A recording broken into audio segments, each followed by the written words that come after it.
sir, I got it. Shall I share from my side? No, I'll share only. Dongre sir नमस्कार. नमस्कार sir, नमस्कार. Anil Dongre sir नमस्कार. मी जोशी. नमस्कार. क्या बात है, वाह वाह. अभिनंदन, काँग्रेस हार्ली. Thank you. छान विषय घेतलाय तुम्ही, मस्त विषय. Yes. छान. Yes. So participant is from all over India. Abhijit? Yes, sir. It is national. Near about from the 10 states, we have registered participant. Great. Now 64 participants are there. And we also share the YouTube live streaming link. Okay, great.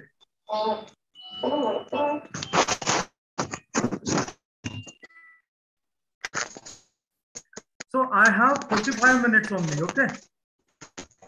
Yes, sir, you can take your time. You can take more than that. Okay. I'll try to finish up it within 45 minutes. Because you have again your schedule. I don't want to disturb your schedule. Okay, sir.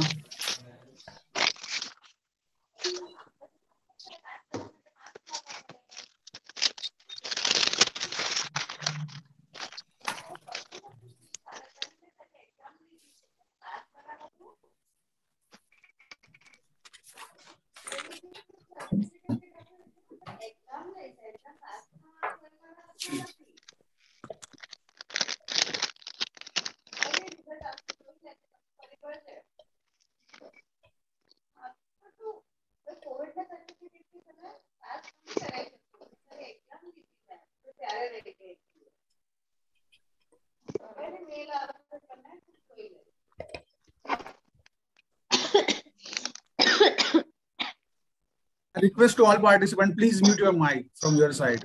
Please mute your mic.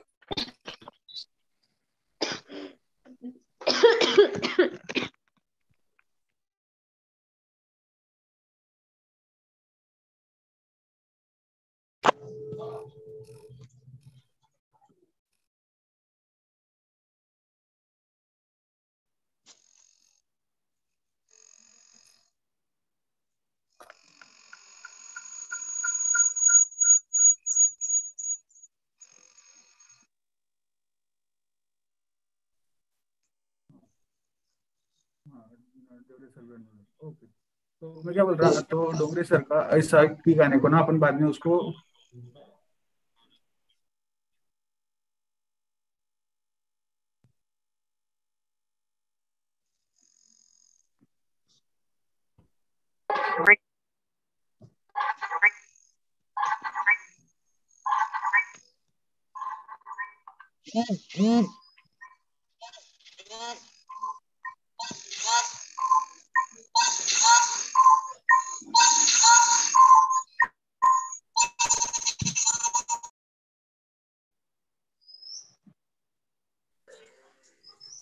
I request to all participants, please mute your mic from your side. Please cooperate.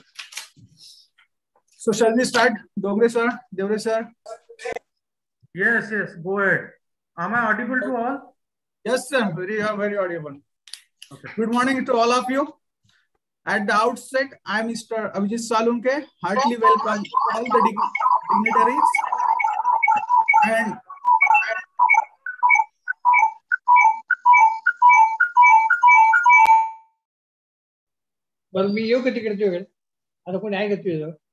please mute your mic. I once again request to all participants. But sir, please mute all the participants from your side.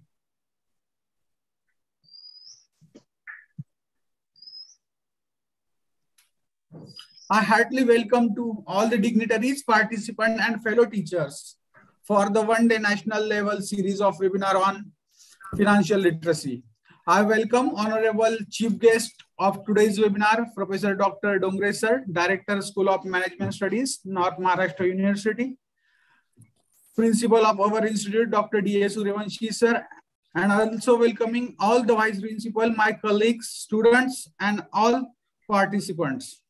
We are in the digital humanities era where literacy is inadequate, and as a higher education institute, it is our responsibility to create awareness about financial literacy. I am very confident that this webinar in general and the renowned resource person in particular will going to serve the purpose. I would like to call upon respected head of department and convener of this webinar, Dr. C.R. Devre sir, to please present the preface of this webinar. Thank you, Abhijit sir. Am I audible? You are very audible. I heartily welcome today's series of webinars resource person, respected Professor Dr. Anil Dongre sir. Sir, I heartily welcome you. And also I heartily welcome all the participants from various states and from our university, KBC North Maharashtra University, and all my students and colleagues. I again heartily welcome to all of you with a flower of words. Sir, when we think about the webinar, a series of webinar, firstly, the one question arises in our mind, which subject we choose. At that time, Abhijit sir and our team discuss on that. That time, we choose the subject that financial literacy, because with our ability to effectively manage our money by drawing systematic budgets and paying off our debts, making buying and selling decisions, and ultimately becoming a financial self-sustainable. That's why we choose this subject, financial literacy, because in simple practices like keeping a track of our expenses and understanding the need to spend our money, if we like to product striking of a balance between the value of time saved and the money of loss, paying of taxes and filling of tax returns, finalizing the property deals, etc. Everything become a part of financial literacy. Many times we earn money, but we don't know about how we spend the money. In one book, Rich Dad and Poor Dad, we all know about that book, how we earn money and how we spend the money. Means many times we work for the money, and that book said you don't work for the money, but your money work for you. That's why we choose this subject, financial literacy, because when we think why financial literacy is important, financial literacy can enable an individual to build a budgetary guide to distinguish what he buys and what he spends. At that time, we choose these subjects. Then we classified this financial literacy in three various series of webinar and session. First session of Dr. Anil Dongre, and this session going on Indian financial system and its instruments. Second session going on modern payment system and its awareness in India, and this session of Professor Dr. Shyam Sarunke. And third session is on portfolio management of Professor Dr. Ravindraji Jadhav from Kopargaon. That's why in our day-to-day life, everyone's life, financial literacy is important. That's why we choose the subject. I again heartily welcomes all the participants from various states, various universities, and our students of PG and UG students. Please enjoy the series of webinar and give your feedback to us. Thank you so much. And I hand over this to our colleague, Professor Abhijit sir. Thank you so much, sir, for the setting tone of this webinar. Now, I'm feeling honored to introduce one of the most reputed and learned professor of our university, Professor Dr. Dongre sir.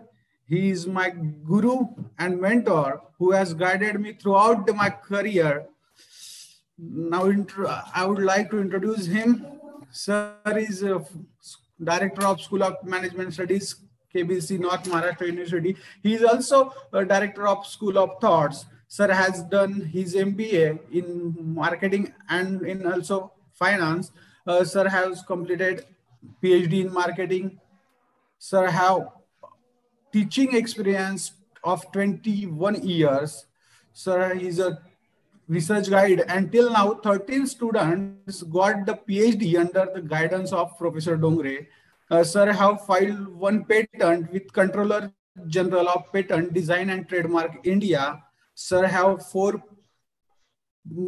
Sir have published 4 books. Sir is the chairman of Board of Studies of Accountancy of North Maharashtra University.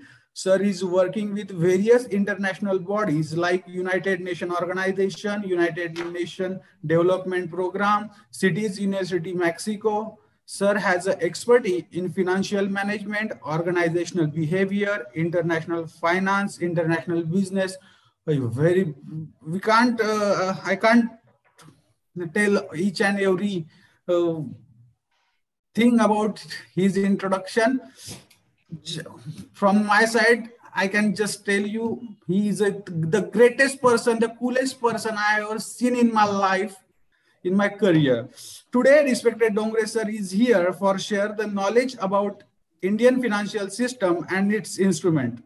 So to know more about Indian financial system, I would like to request Professor Dongre sir, please share your valuable knowledge, valuable thoughts to us and with us, with our participant. Professor Dr. Dongre sir.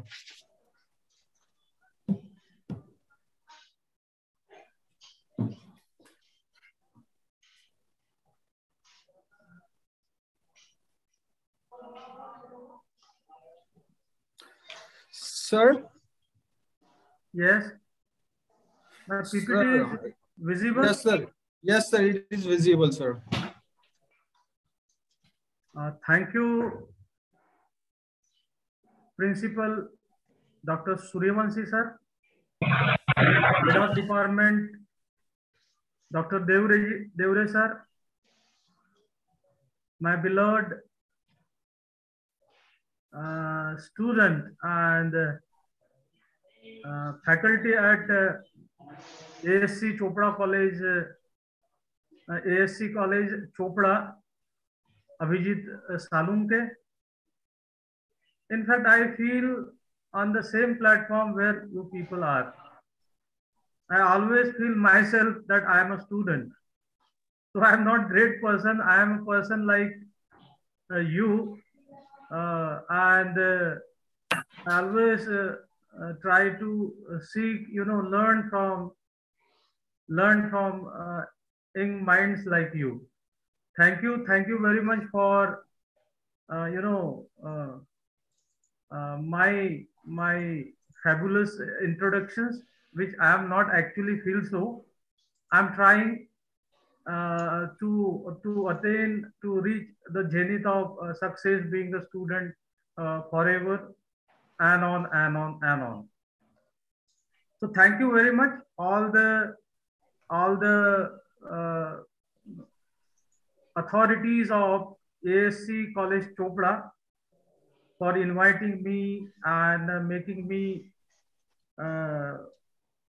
accessible to the participant all across India, for making opening remarks of national webinar on financial literacy. So I'm going to deal with today, I'm going to talk on the topic Indian financial system and its instrument.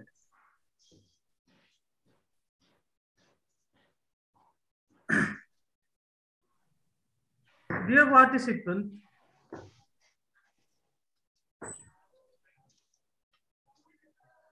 the robust performance of any economy or health of any economy in the world has been judged on the basis of presence of financial or robust financial system in that country. Absence of robust financial system cannot make economy as a growing economy or as a developing or developed economy. So very indicators of developed or developing economy is having the presence of strong financial system into that country or into that economy. By and large, as far as financial system is concerned or presence of financial system is concerned, it play very important role in economic growth of the country. How it play, that we will discuss in subsequent PPT. So financial system prima facie manage the flow of fund between people, that is household saving of the country, and one who may invest it wisely. Devre sir said that how wisely you invest your money, that makes you a profitable, outcome for you as an investor. So financial system. Dongre sir, sorry Yes. to disturb you, but we cannot see your screen. Okay, please remove this window away from shared applications. I don't understand. Okay. Resume share. Yes, sir, it is now visible, sir. Okay. So it manages the funds of people, that is household saving or financial system by and large. Prima facie manage the funds between people and those who invest into the market. So considering this fact, there are certain features associated with the Indian financial system. So it lead to economic development of the country, means financial system or presence of robust financial system encourage the savings and investment, household and the investment. For example, gross capital national formation is the indicator of good performance of the economy. So if that gross capital formation is good, but it has not been utilized properly, then it will be useless for the economy. So Indian financial system, by and large, it pave way to the government, it pave way to the investor, it pave way to the bankers, it pave way to the all stakeholders for creating savings and investment into the economy, into the country. And by that way, it helps the economic development of the country. It facilitates the expansions of financial institutions and market. Though the term Indian financial system, it is not a static place, it is a dynamic place. So it is comprises of so many huge numbers of institutions. It involves huge number of people, is involved huge number of facilitators.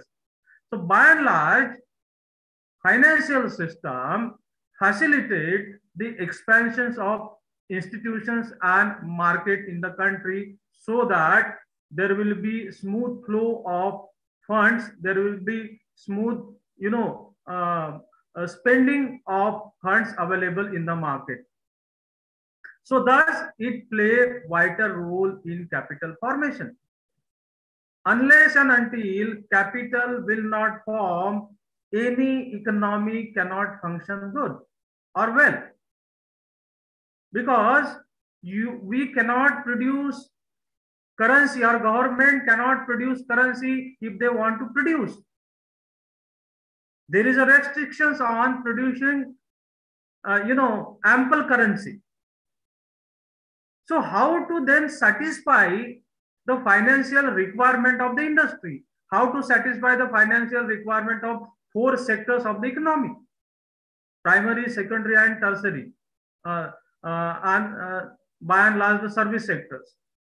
So they cannot produce the currency by and large at their will, but For that, for satisfying the financial needs of the stakeholders, maybe government, maybe industry, maybe service sector, maybe agriculture sector, so on and so forth, it compelled the government to provide impetus to the capital formation. So Indian financial system, by and large, help in creating the or formations of capital needed to satisfy the capital needs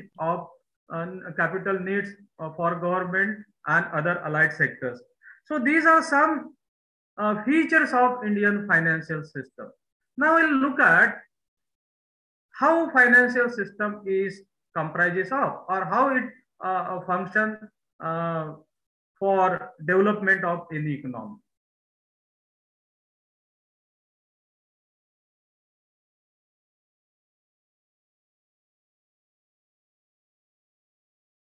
So by and large, Indian financial system is classified into two parts, or it is divided into two parts.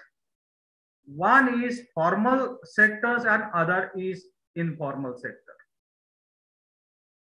Indian financial system or formal sectors of financial system are those sectors which is organized or controlled by the government.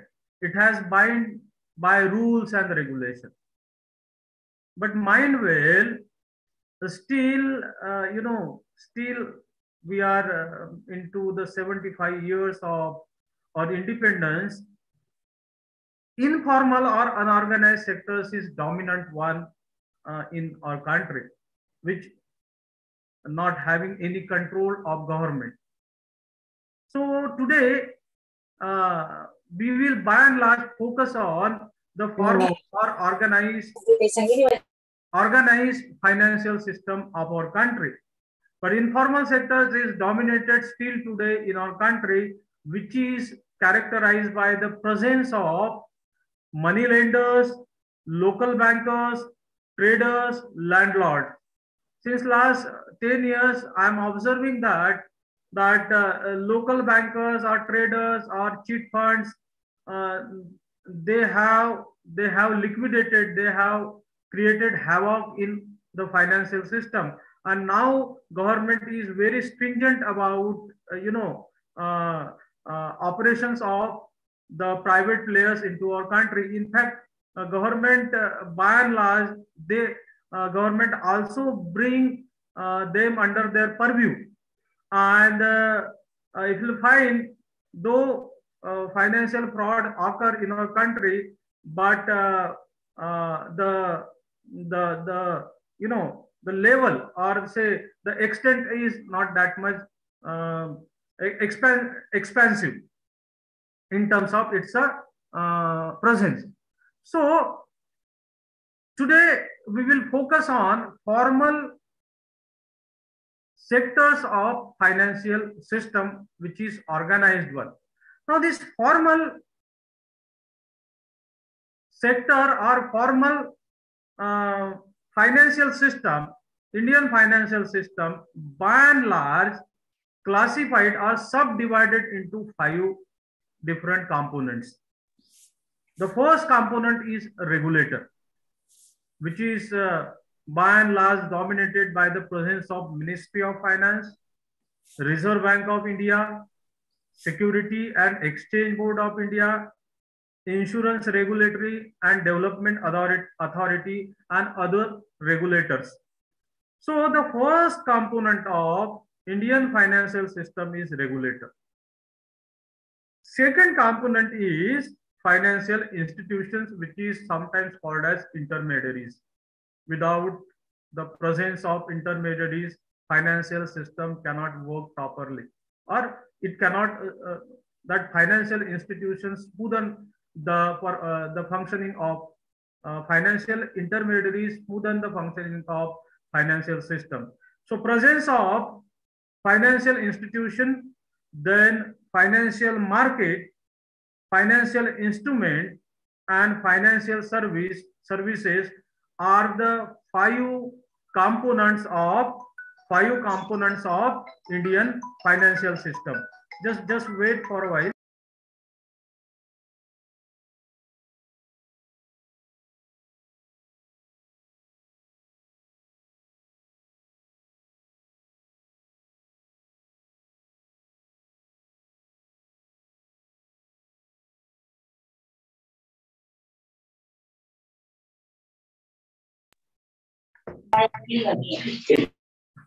So these are the 5 components, or these are the EPG on which Indian financial system is based on.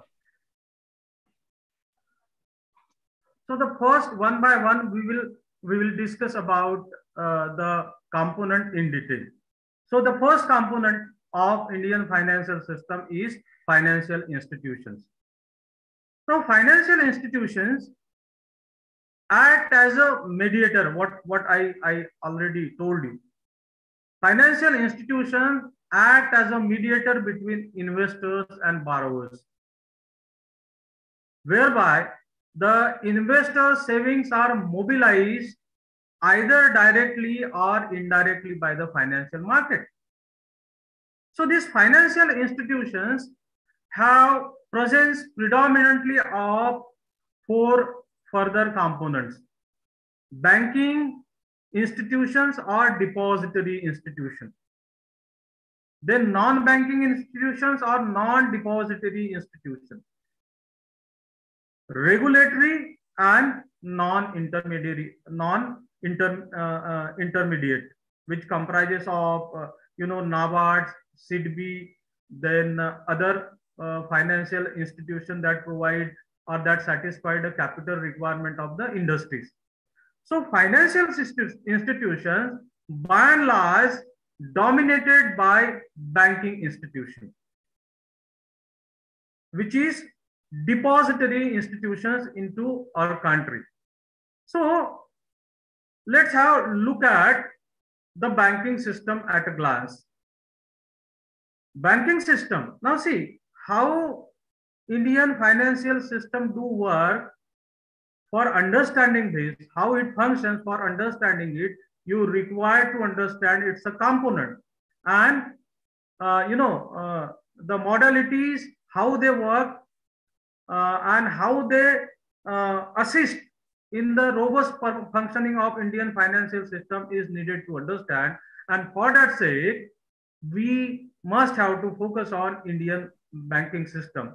Indian banking system, whereby the regulator is Reserve Bank of India, which is controlled 2 kinds of banks: scheduled bank and the unscheduled bank.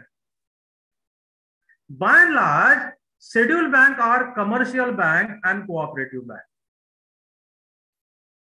Back in 1969, for having control over the financial system, then government first nationalized 19 banks in 1969.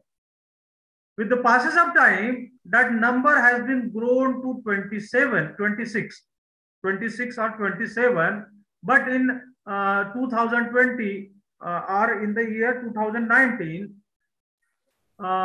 some other banks has been merged into, for example, Andhra Bank, then Punjab National Bank, then associates of SBI. They has been merged, and nowadays, out of 26 public sector banks, today only 12 public sector banks are in vogue. This commercial bank is comprises of public sector bank, which are 12 in numbers, then private sector bank, then foreign bank, and regional rural banks like NABARD.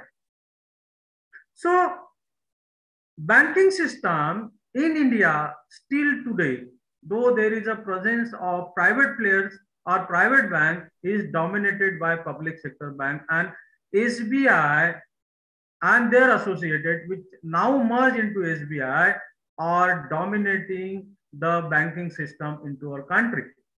So by and large, banking system show the presence of public sector bank, private sector bank like Yes Bank, then ICICI Bank, so and so forth. Foreign bank like Standard Chartered, Grindlay, HSBC, Deutsche Bank. These are the foreign sectors bank, and regional rural banks also operational, which is the part and parcel of commercial bank. Without presence of banking system, we cannot, think of the performance, the healthy performance of the financial system. So, financial institutions, which is called as intermediaries, by and large, dominated by banking system. Then again, it is dominated by non-banking financial system as well, जैसे कि Bajaj Finance. Then they are having presence of regulators.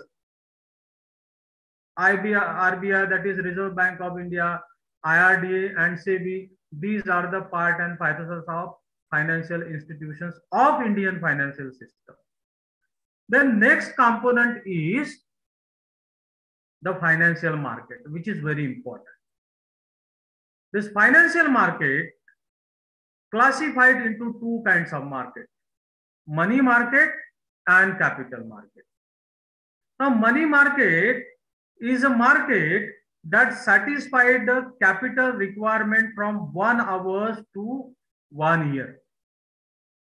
Money market is a market that satisfies the capital requirement of needed stakeholders from 1 hour to 1 year.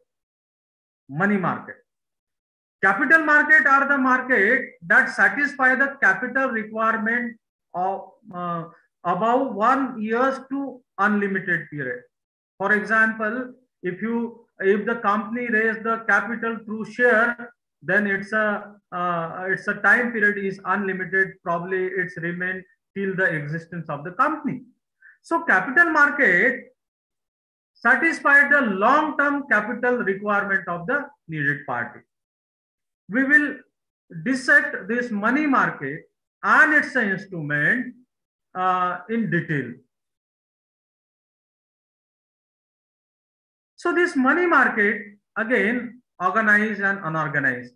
We will not focus on unorganized sectors of money market. This organized sectors is dominated by call and notice money market. Call money market or notice money market. It is dominated by government bonds, like which is called as giltage market, which is called as treasury bill market. Then it is dominated by commercial papers, commercial bills, certificates of deposit, money market, mutual funds, repo rate, and discount and finance house of India. Now, as I said, money market satisfy the capital requirement of 1 hour to 1 year. Here comes to explain this how this money market satisfy 1 hour capital requirement of the needed stakeholders. For example, say call money market or notice money market. Now there is a term called repo rate and reverse repo rate. Repo rate and reverse repo rate. I know that this online lectures is always monotonous, and probably the participant may get boredom, may feel boredom, but I don't have a remedy. Otherwise, if I'll be in the online classroom of my student, I always indulge into dialogue. So, but it is not permitting for us. Otherwise, I may have asked about you what is call money market or notice money market. But I'll try to explain at my end only. So, call money market or notice money market is the market that satisfies the capital requirement of the banks. Banks are the predominant players in the call money market. Now, there is a term called CRR and SLR, cash reserve ratio and statutory liquid ratio. To protect the investors, that regulators, Ministry of Finance or Reserve Bank of India, they use this instrument, this CRR and SLR. They use this instrument to protect the investors. Cash reserve ratio is the time demand liability that every bank, probably you might be aware about it, that every bank has to maintain with the Reserve Bank of India in the form of cash, gold, or government security like treasury bills. So it is 4.5% nowadays. And statutory liquidity ratio is the time demand liability of any bank that they have to kept with other nationalized bank in the form of cash, gold, or government security, which is 18.5%. Ultimately, this SLR and CRR every bank have to maintain on every 14th day of the month and every first day of the month. Okay, so if the banks who is short of maintaining the CRR and SLR, it is compulsion. On every 14th day of the month, they have to maintain that amount with the Reserve Bank of India and other nationalized bank.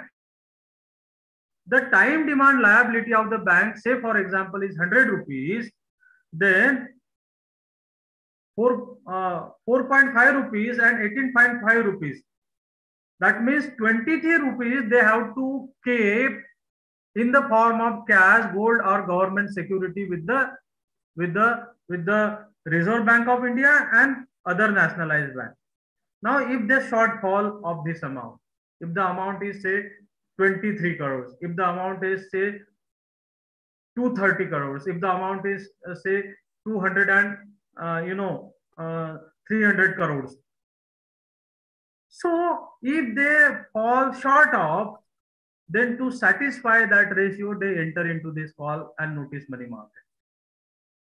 So they borrow the money from banks. Even Reserve Bank of India assists them. If no bank is allowed, then Reserve Bank of India will assist them, and they provide loan to the banks to maintain CR and SLR, and for that they charge the rate. That rate is called as repo rate, which is higher than the reverse repo rate. If the bank have excessive amount, see what I said, gross capital formations is very essential. Capital formations is very essential. Credit creations is very essential for bank, or for good performance, or if we want economy should be perform well, then they must have to pour money into market. They cannot print the money, so they can reutilize the money from the savings. So credit creation, then capital formation is very, very essential task. In that sense, bank, those who have excess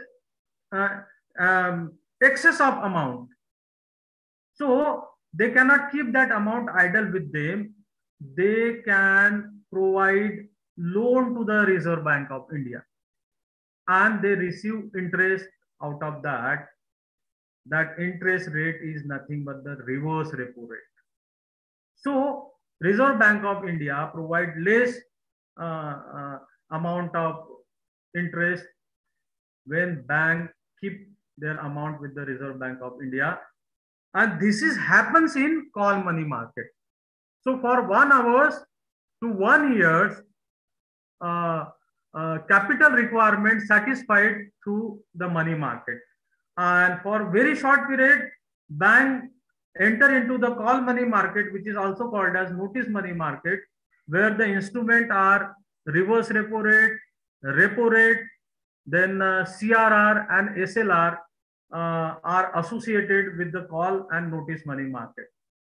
Then again, if government required contingent amount or capital in contingent period, so what they do, they enter into gilt edge market.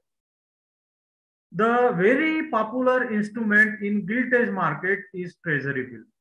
That may be 91 days, 180 days, 360 days, which has been sold out by Reserve Bank of India in slot in discount basis. So treasury bill market is again one of the important component, is one of the important subcomponent of money market in India. This is how money market play vital role in boosting the economy, in boosting the capital formation, in boosting, or even in terms of protections of investors when it comes to the discussions about call and notice money market. The next market is capital market in India. As I told you, capital market predominantly provide loan for more than 1 year. So, Indian capital market that satisfy the long-term loanable fund as distinct from the money market, which provides short-term funds to the needed one. So, it facilitated and it allowed for institutional arrangement for borrowings and lending for long-term funds, funds for long-term period.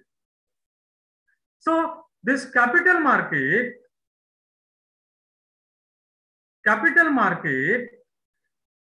is comprises of 3 sub-segments: primary market, secondary market, and derivative market.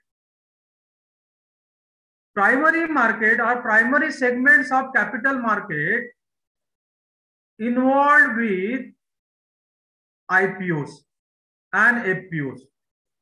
Okay, primary market of Indian financial system, or primary market of capital market of Indian financial system basically associate with bringing IPOs or raising capital through IPOs and FPOs, initial public offering and follow public offering.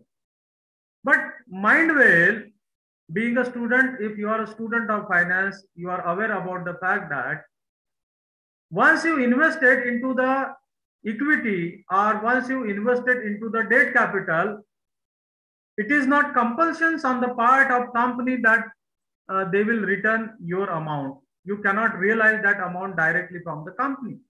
So what is the remedy available for you? Then you require to enter into the secondary market. Secondary market is dominated by presence of stock exchanges. Okay. So once you invested your amount, huge amount in the primary market, that amount can be realized from the secondary market. You are compelled to sell your instrument, financial instrument, whether it is equity or debt, through the brokers in the secondary market in stock exchanges.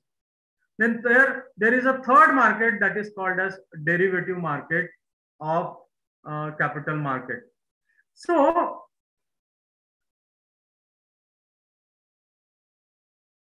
by and large, thus capital market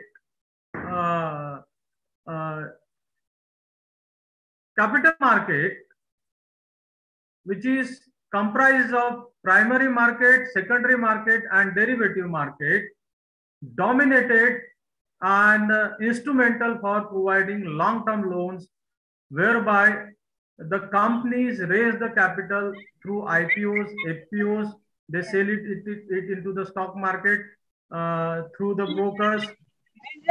And the third is the derivative market, which again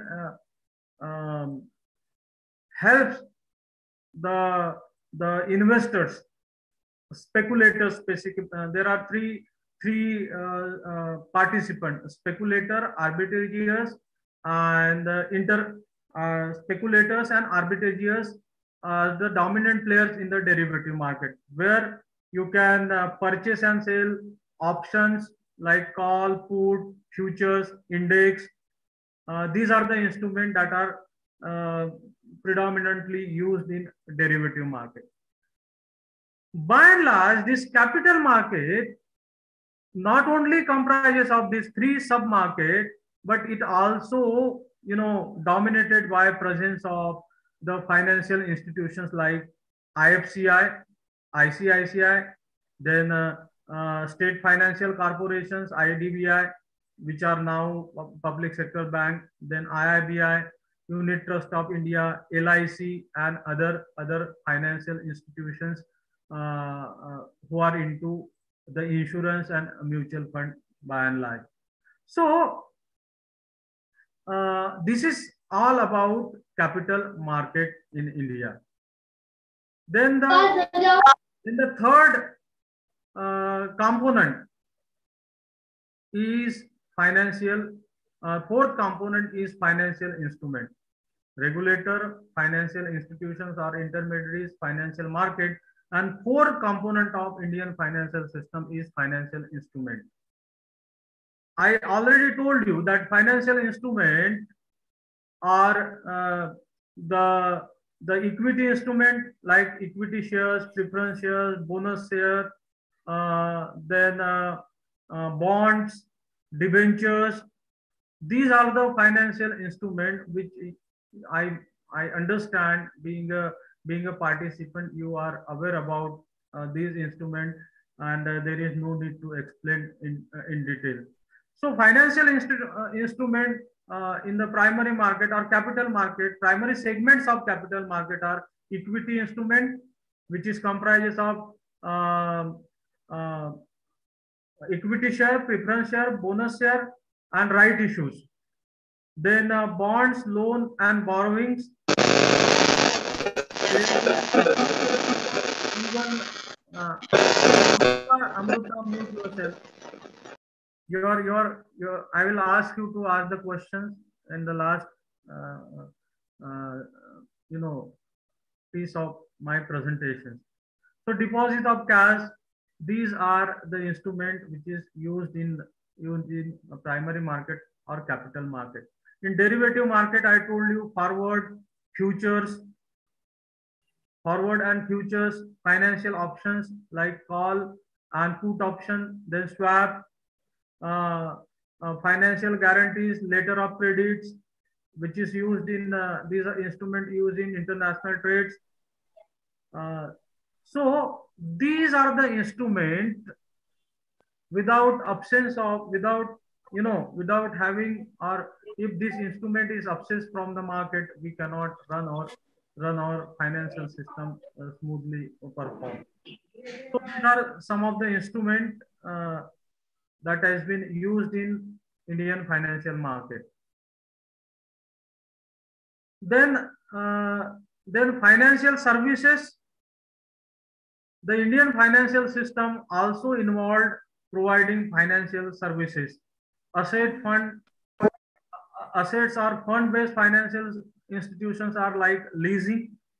Leasing is again one of the leading areas in Indian financial system.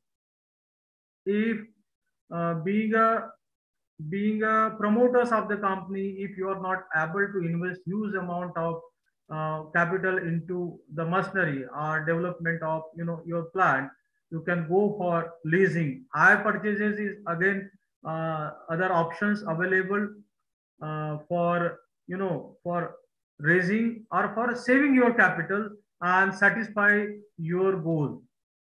The bill of discounting, venture capital. Venture capital is again very new concept, and that is associated with the firms involved in, by and large, firms involved in research and development. Then there are institutions like housing and finance companies like LIC Housings, SDFC Housings, so many, so and so forth. So many are numbers of players are immersed since last 10 years into this particular segment of providing housing finance. Then insurance, factoring is again emerging area or component, emerging area in the financial services component of Indian financial service, Indian financial system. So factoring is, uh, uh, assigning task of collections to the third party instead of wasting money, instead of wasting time and money in collections of receivables. That task has been assigned to third party. That process is a factoring, and this factoring process nowadays is again gaining importance into Indian financial systems. Then fee-based financial services are like merchant banking or merchant bankers help the companies to bring the IPOs, to bring the FPOs, to raise the capital from the market. So particular, that particular task is assigned to merchant bankers by the company. Then credit rating services is again important area of Indian financial system. Stockbroking, mergers and acquisitions are the financial services that is dominated in Indian financial system in current period. So in nutshell, if you look at a financial system, it comprises of five components: regulator, financial institution, financial market, financial asset and instrument, financial system. This financial institutions is dominated by banking system, whereby there is a presence of public sector bank, non-banking financial institutions. Then financial market are organized and unorganized, which is dominated by capital market and money market. This capital market is again comprises of primary market, secondary market and derivative market. Then fund-based service and fee-based service I have been explained short while ago. This is all about Indian financial system. Mind well, if there is an absence of robust financial system, then that economy is not well functioning economy. The indicators of or good health of economy of any country is by and large is associated with the presence of robust financial system in the country. If it absents, then that economy sustained in the global competitions, or the financial health of that company of that country may be treated as bad, and there is no scope available for the development of common man. Thank you very much. Thank you so much, sir. Thank you. Anyone want to ask anything to Professor Dongre sir? If anyone want to ask anything, then please raise your hand in chat box. Dongre sir, please. I consume my 45 minutes. Yes, sir. I consume 3 extra minutes, but I thought of that I'll have to confine myself for the limited period or limited slot allotted to me, and I took 3 or 4 minutes extra. But again, I invite question and answer from the student.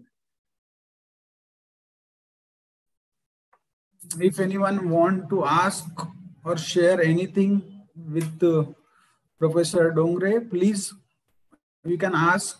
You're please welcome. Please ask.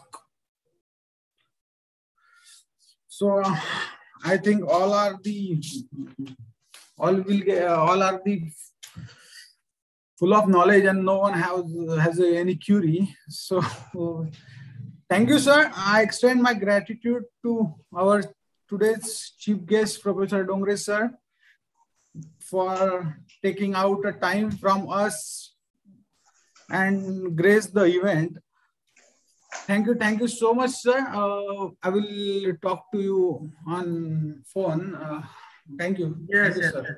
It's very nice to share, platform with you, Abhijit, and I must congratulate for your endeavors.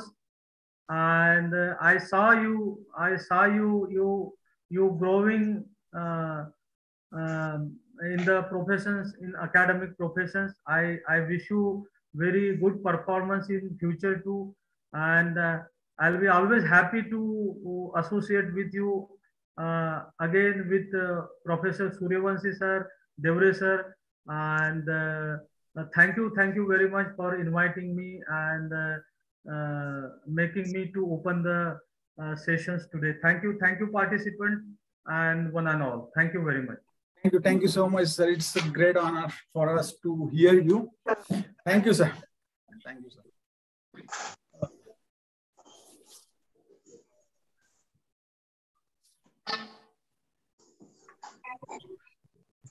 I request to all participants, please stay with us. We will start our second section entitled Digital Payment System and its Awareness in India. Please stay with us. We will start the second session very soon. We will start second session within 5 minutes. So please don't go anywhere. We will start very soon. Shyam Charunke sir, join झालेत का? Please mute your mics.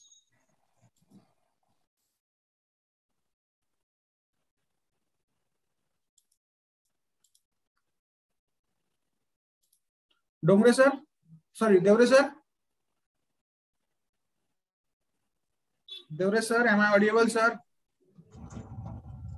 Sir, please unmute your mic. Yes. Sir, please contact Dear participant, we will start our second session in 5 minutes. So please stay with us. Am I audible, Abhijit sir? Yes, sir. You are very audible, sir. I will talk to our chief guest, Professor Salunke, sir. Will you please contact to principal, sir?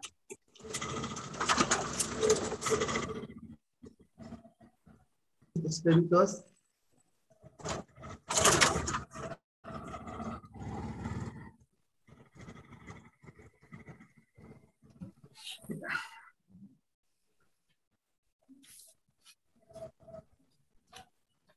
Shyam sir, he joins.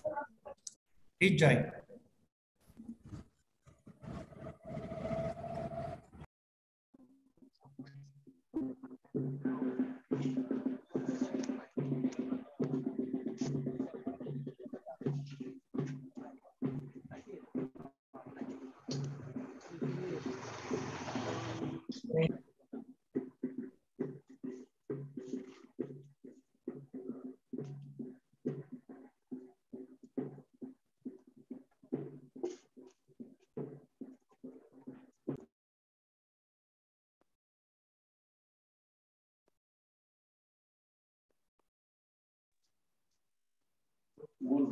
Mहेंद्र Baahubali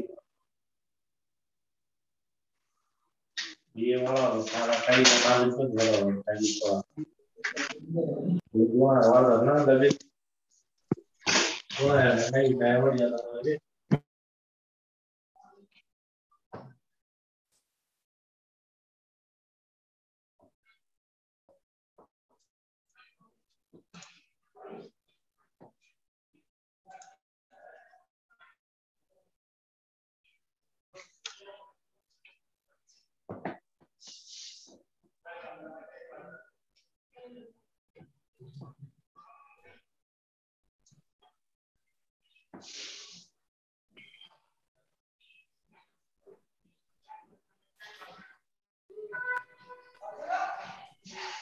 Dongre sir, am I audible to you?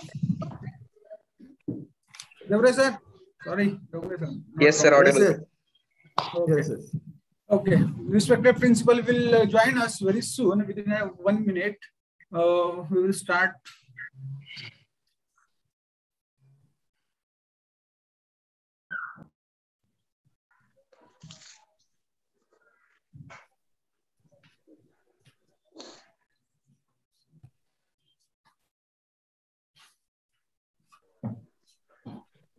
Dr. R. Patil, sir.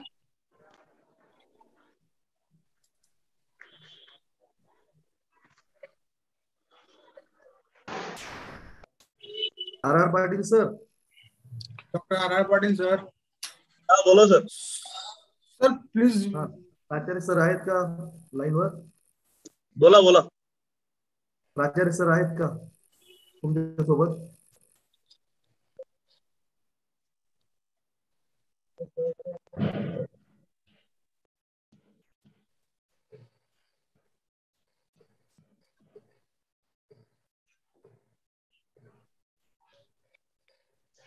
येतोय आवाज? Are Patil sir आवाज येतोय का?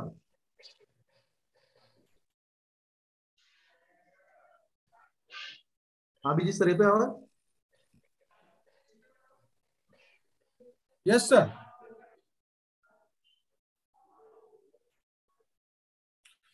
Honorable Salonke sir, am I audible? Yes, sir. Yes, sir. You are audible. Yes, yes. We hardly welcome you. Within 1 or 2 minutes, we start our second session. Okay, sir. Thank you so much. No worry. It's very nice to see you, sir. Thank you so much, sir. Just one request from my side. I am facing Yes, sir. some technical issue. Therefore, I am Okay. trying to switch on. But if network is not permit, I switch off my video. Okay, sir, no problem.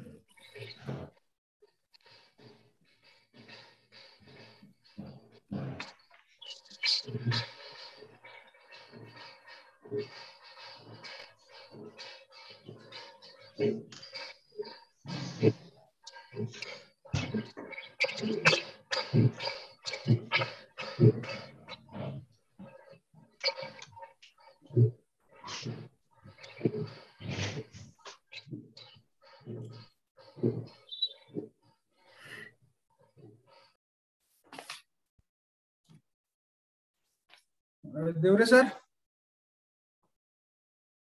Devre sir.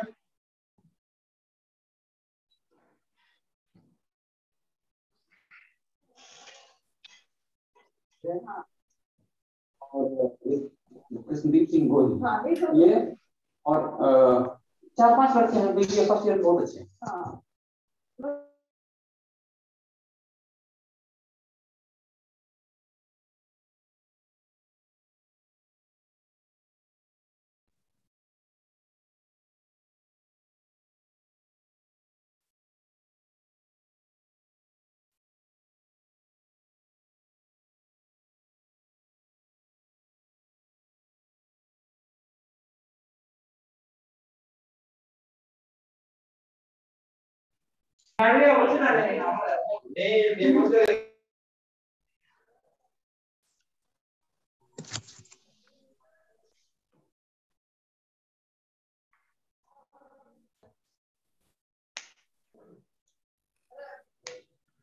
Devre sir.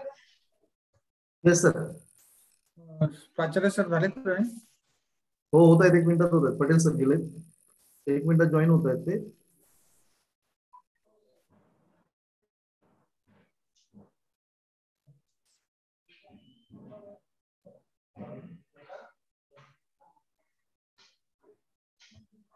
बघा झालेत का?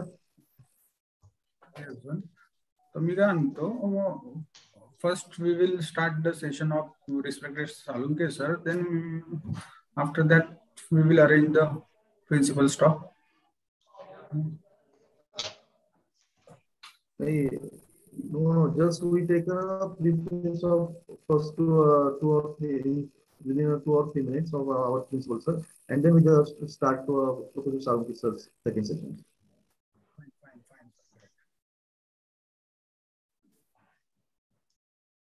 Okay. Okay, sir. No problem.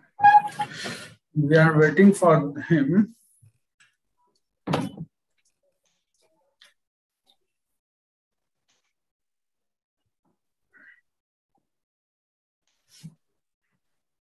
Call to principal sir again, sir.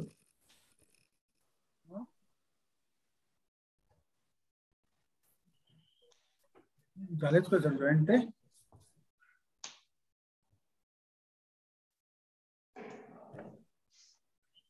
डॉक्टरला औषध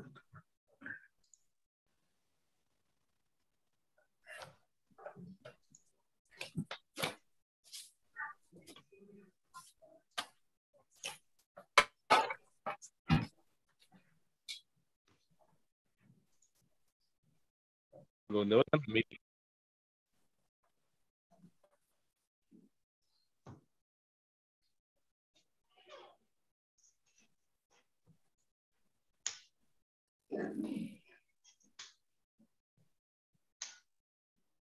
join व्हायला join झाले sir. Let's join. This person have joined us. हा बोला sir. Welcome to the. Start your video. Yes, sir. Welcome to all dignitaries and my colleagues and the students for in the second session of today's webinar. First of all, I would like to welcome today's chief guest, Professor Dr. Shyam Salunke sir, our principal, Dr. D.A. Suryanshi sir. First of all, I would like to invite Principal Dr. D.A. Suryanshi sir for the preface of this program.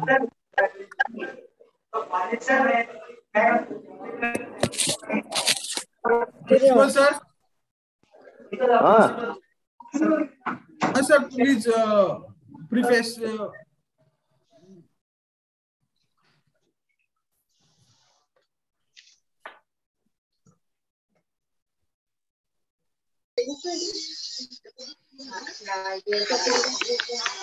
Please mute your mic.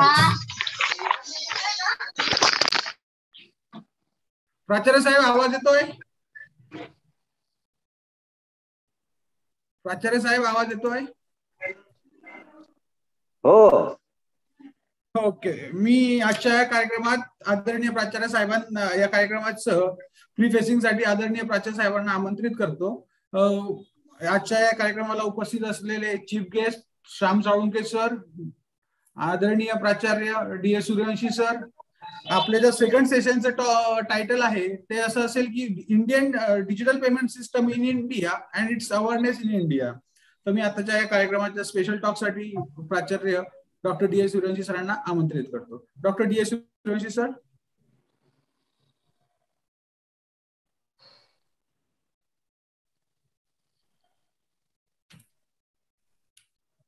Sir तुमचा mike बंद आहे. आता हा sir येतोय आवाज. Yes sir. येतोय ना? Yes sir. Yes येतोय. हा हा.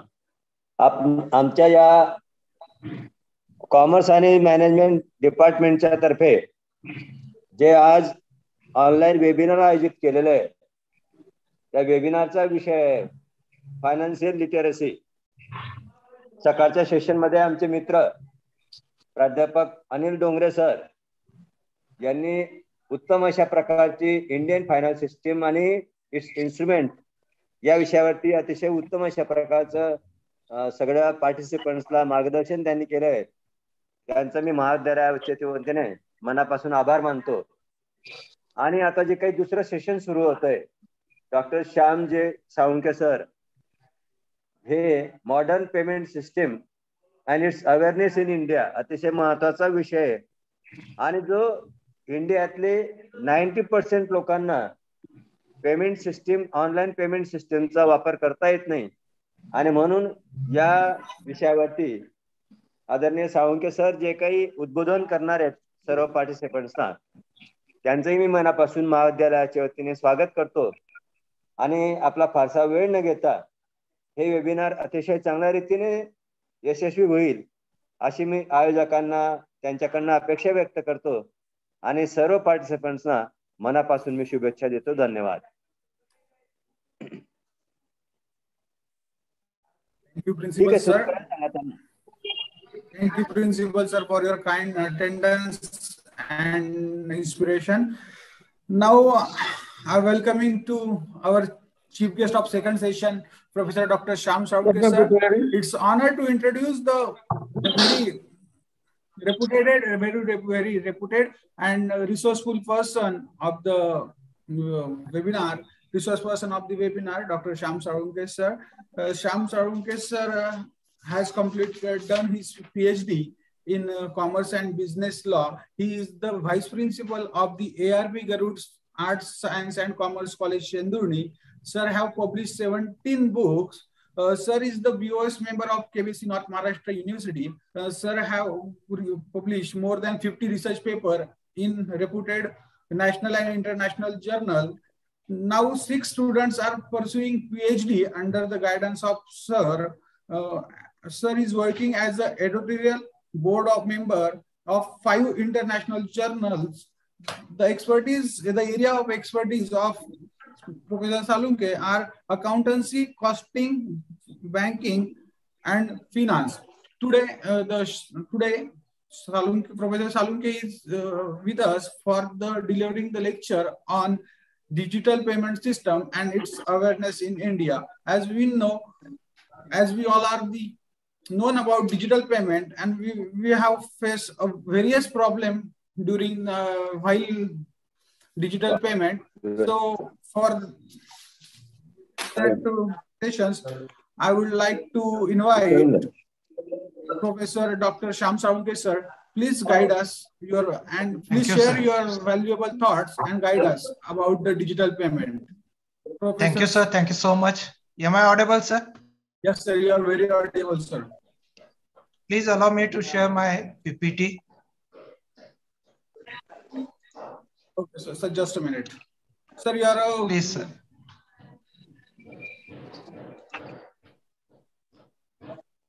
Sir, you are allowed now. Okay, sir. Thank you so much. Now my PPT is visible, sir?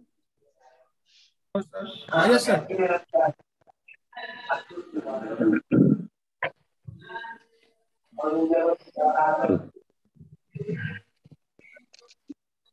Thank you so much, sir. Thank you so much for inviting me. Initially, I express my gratitude towards Mahatma Gandhi Shikshan Mandal, Arts, Science and Commerce College, Chopda, and the management, the Honorable Chairperson of this session, the Honorable President Bhaiya Sahib Advocate Sandeep Ji Patil, sir, Honorable Principal Dr. D.S. Suryavanshi, sir,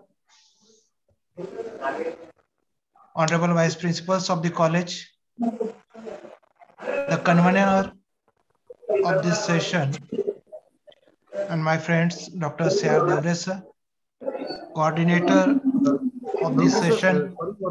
Sorry for the disturbance. Okay. Please.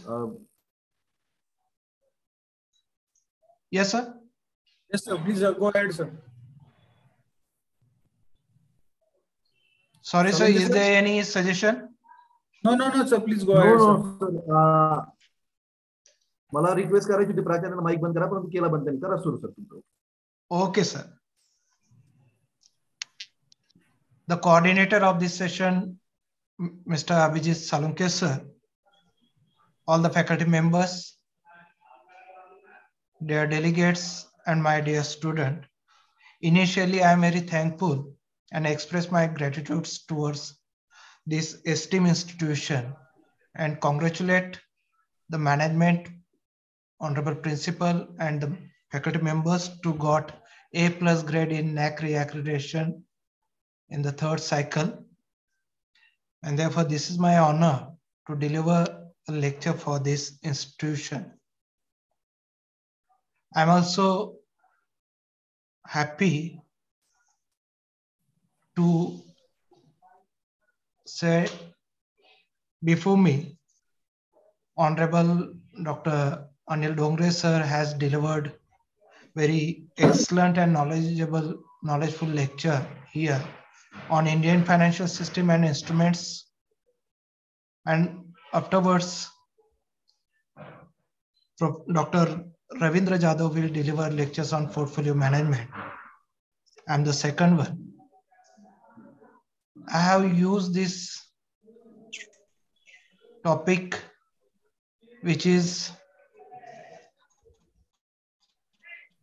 necessary to introduce for the student and other fraternity, and that is modern payment system and its awareness in India.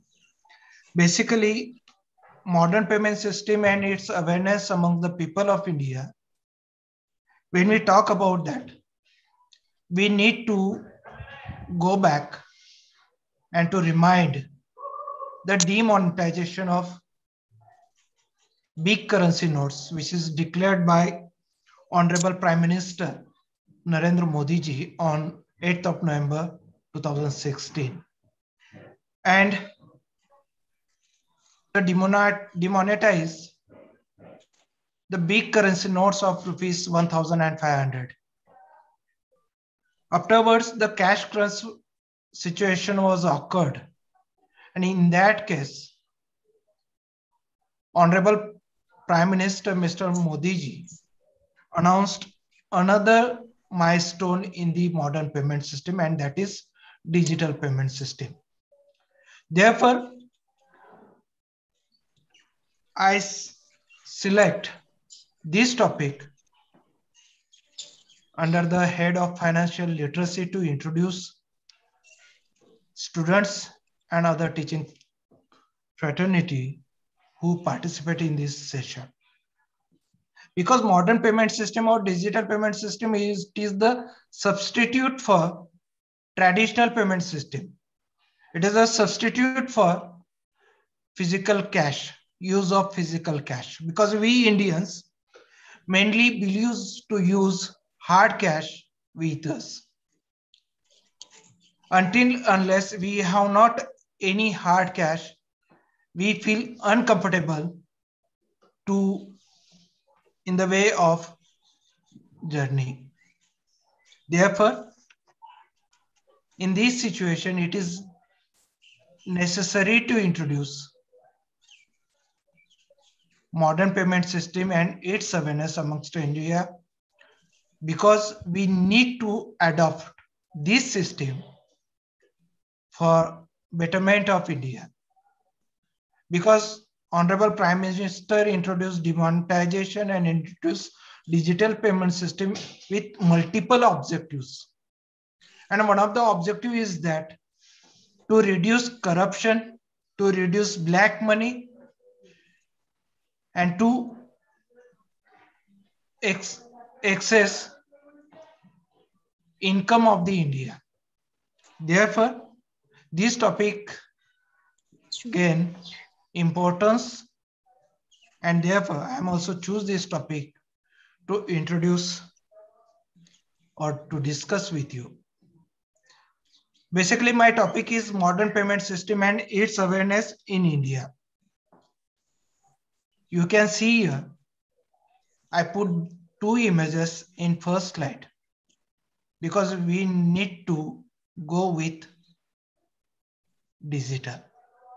Therefore, say no to cash and accept to digital platform for performing financial transactions by way of different e-payment sources. During this session,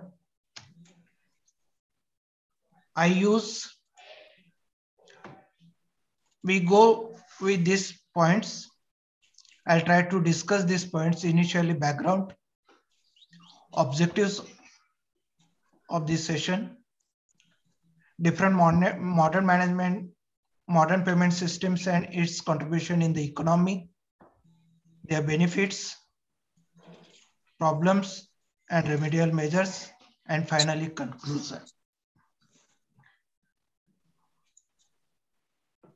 At the initial stage, we'll look back before demonetization or before to introduce digital payment system. India is the 4th largest country which used hard cash but to performing financial transactions. And therefore, Government of India taken measures to promote a cashless economy through digital payment system by applying or adopting different instruments or different decisions. And that is one of the instrument is that, or decision is that, demonetization of big currency notes. And thereafter, the decision taken to promote digital payment system or cashless economy, that is digital payment system. Before that, electronic banking system is introduced in India in the year of 1990, and afterwards, the preceding decades, core banking solution also introduced by the Indian financial system. The popularization of digital payments in the decade with electronic banking, internet banking, online banking, cyber banking, and recently we use different bank wallets, mobile apps to performing modern payments or digital payments. Therefore, we need to take a leap towards a cashless economy. Government of India already taken a decisions and moving towards to promote cashless economy to create cashless society. Therefore, different initiatives have been already taken and in future also they may taken. Recently, we talk about the budget 2022 and 23. The Honorable Finance Minister, Dr. Nirmala Sitharaman, Madam, have introduced digital payment system and one of the cryptocurrency also introduced in that budget. That is the main initiative or great initiative taken to promote digital payment system in Indian economy. Before to go ahead, I would like to precise e-banking and digital payment system. E-banking is the financial transaction performing through electronic gadgets or financial transaction performing through digital gadgets, that is e-banking or digital banking. And we need to create awareness among the students or other fraternity through this lecture. Therefore, I discussed that gadgets and the proportion of awareness among the people of India during this session. Therefore, we go ahead. The aims and objective of this session is that to create awareness about modern payment system, because many things is there. Most we have around 1.40 crores population in India. Literacy rate is also approximately 80% of total population. But the financial literacy rate is still below 30%. Therefore, we need to create awareness about financial transactions, banking transactions, as well as modern payment system or digital payment system. During this lecture, I'll also introduce different methods of modern payment system. And we also overlook e-wallets, UPI, and different modern payment systems in India. We also discuss problems and solutions of modern payment system to go for digital payment. Therefore, we need to talk about digital payment system. This is a few data or some statistics about India. As I discussed, the total population of India is approximately 140 crore. Notes in circulations, that is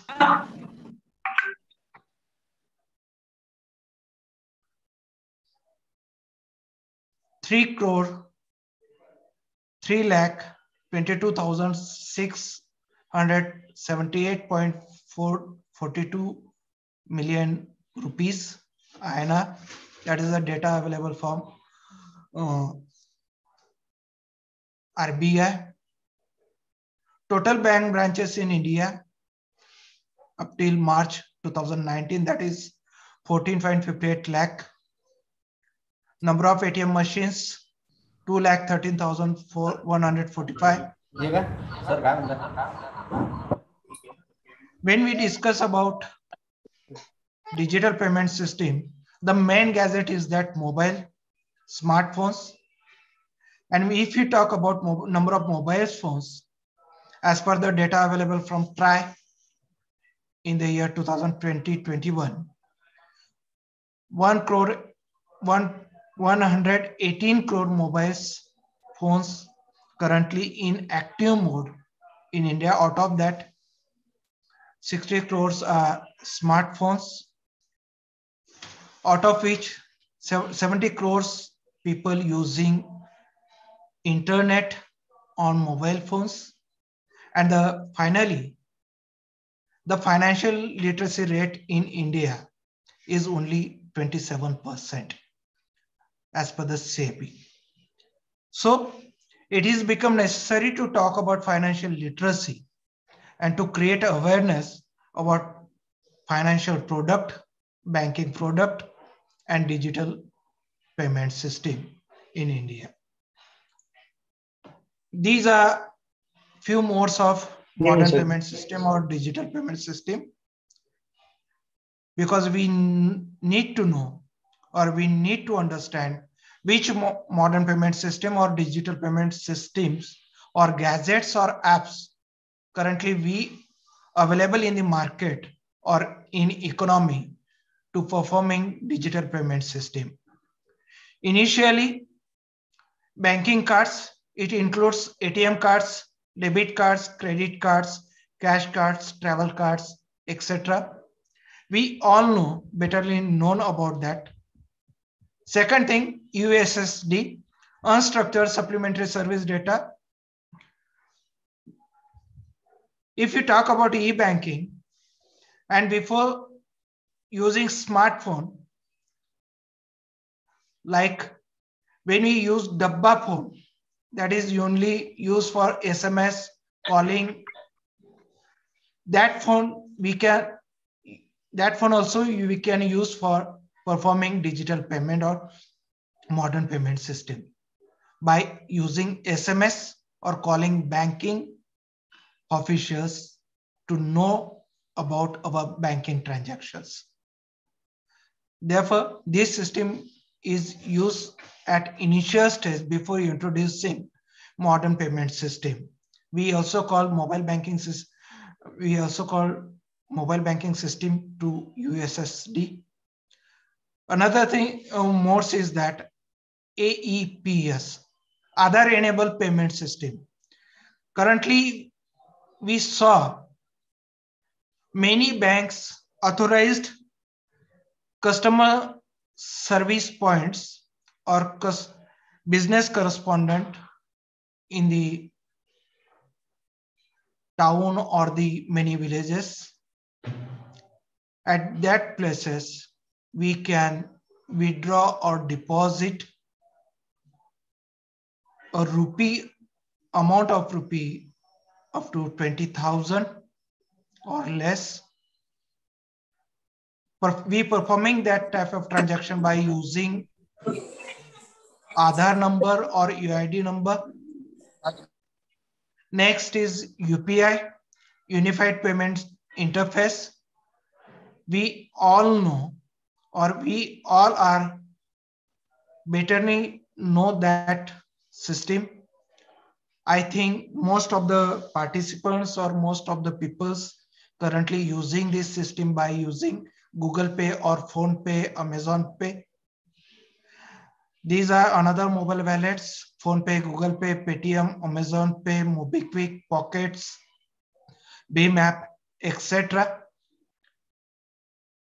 Another thing is that bank wallets or mobile wallets. In this modern days, most of the banks providing their mobile wallets to performing different banking transactions. Therefore, we call bank branch in your pocket or bank branch on your palm top. Point of sale, POS, it is used for electronic fund transfer. Many business persons or many business enterprises currently using this type of gadgets to performing modern payment system.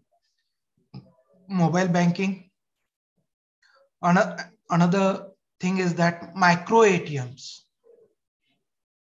I talk about customer service point. At that places, we can use this service by approaching business correspondents to withdraw amounts up to the rupees of 20,000. I have placed one image here for modes of modern payment system. Currently, different 14 fintech companies providing modern payment platforms to performing modern payments or financial transactions in India. It includes Paytm, PhonePe, Builders, Cred, Policybazaar, Digit Insurance, Pine Labs, Razorpay, Grows, BharatPay, CoinSwitch, Jita, CoinDX. Here, this image shows that their value in US dollar, their subcategories, and their year of formation. Now we discuss in brief about some modern modes of digital payments. Initially, cards or POS machine. Cards include ATM cards, debit cards, credit cards.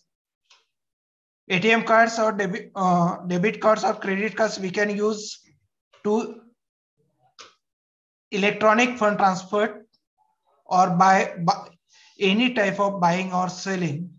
We can use this card at any business enterprise to purchase or sell.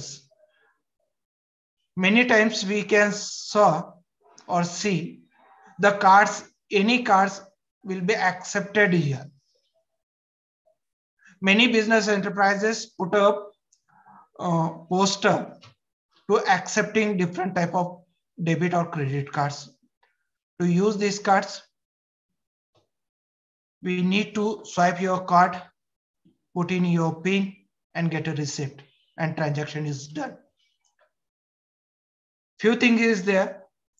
We can use to swipe your debit card or credit card at physical POS machine, mobile based POS machine, and virtual POS machine.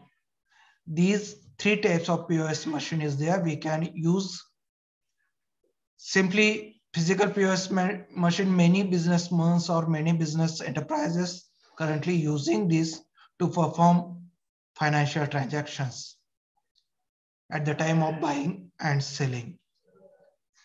Currently, many business enterprises or many entrepreneurs or many retailers using QR code based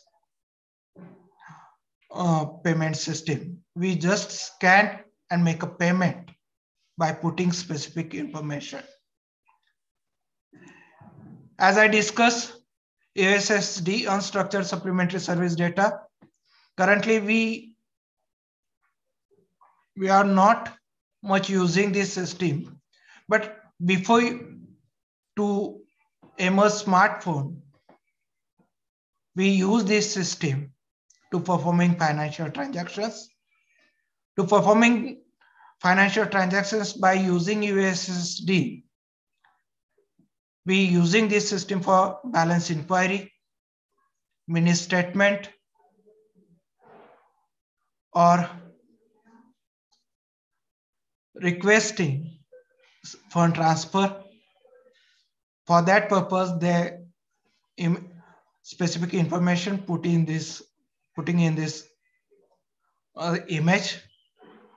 Link your mobile number to your bank account. To performing modern payment transaction or digital payment transaction, we need to register our mobile number with our bank account. And without register number, we could not perform any modern payment or financial transaction. So before to use this, we need to register our mobile phone with our bank. And to use this system, we need to link our mobile number, dial *99# from your phone, fill in the first 3 letters of your bank against short name or first 4 letters of IFSC. Choose fund transfer.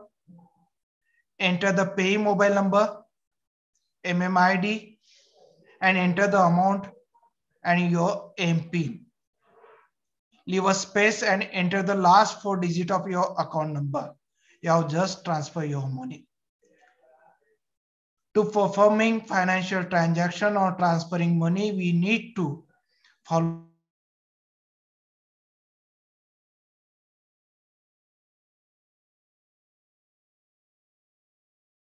internet support. We can perform financial transactions on this mobile phone. We can use this type of mobile phone for performing USSD.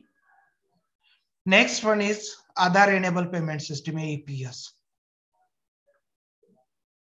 As I said, we using this system or we performing this financial transaction to approaching customer service point or banking correspondent to financial transaction up to rupees 20,000 for withdrawing or depositing that type of money. To using this system, we need to ask business correspondent to performing financial transaction. We need to provide Aadhaar number, mobile number. After providing this or after scanning our thumb, we can use or we can transfer fund, we can make balance inquiry, we can deposit or we can withdraw or we can make interbanking transactions. After processing this, we can perform these transactions. We can also use these transactions at many business enterprises or many shops. Therefore, this system is called Aadhaar Enabled Payment System. As I discussed, these are the key steps for Aadhaar Enabled Payment System transactions. Go to a micro ATM or banking correspondent. Provide your bank name and Aadhaar. Choose which transaction to do. Process.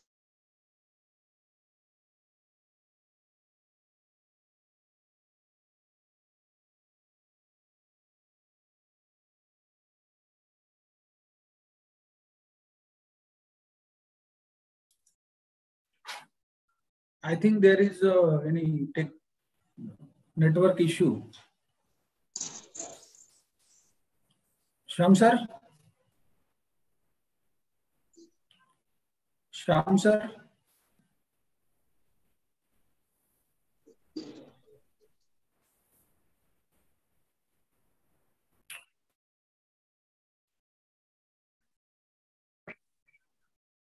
Shyam sir? Am I audible? Yes, sir. Sorry for interruption. Yeah, sir. Sorry, due to no problem, connectivity issue. Yeah, got it. Now, am I audible, sir? Yes, sir. You are audible, but your screen is not visible. So, will you please share? Okay, sir. Now, screen is visible, sir. Yes, sir. Yes, sir. Is there? Screen is there. Yes, sir. Now we moving towards e-wallets. Most of the banks nowadays introducing their mobile wallets, like Mahabank, SBI Anywhere, ICICI Pockets. So I think my connection is unstable. Can I unmute my switch off my video? Yes, sir. Abhijit, sir. Yes, sir. Can I switch off my video because my connectivity is unstable? No problem, sir. As per your convenience, please, sir. Sir,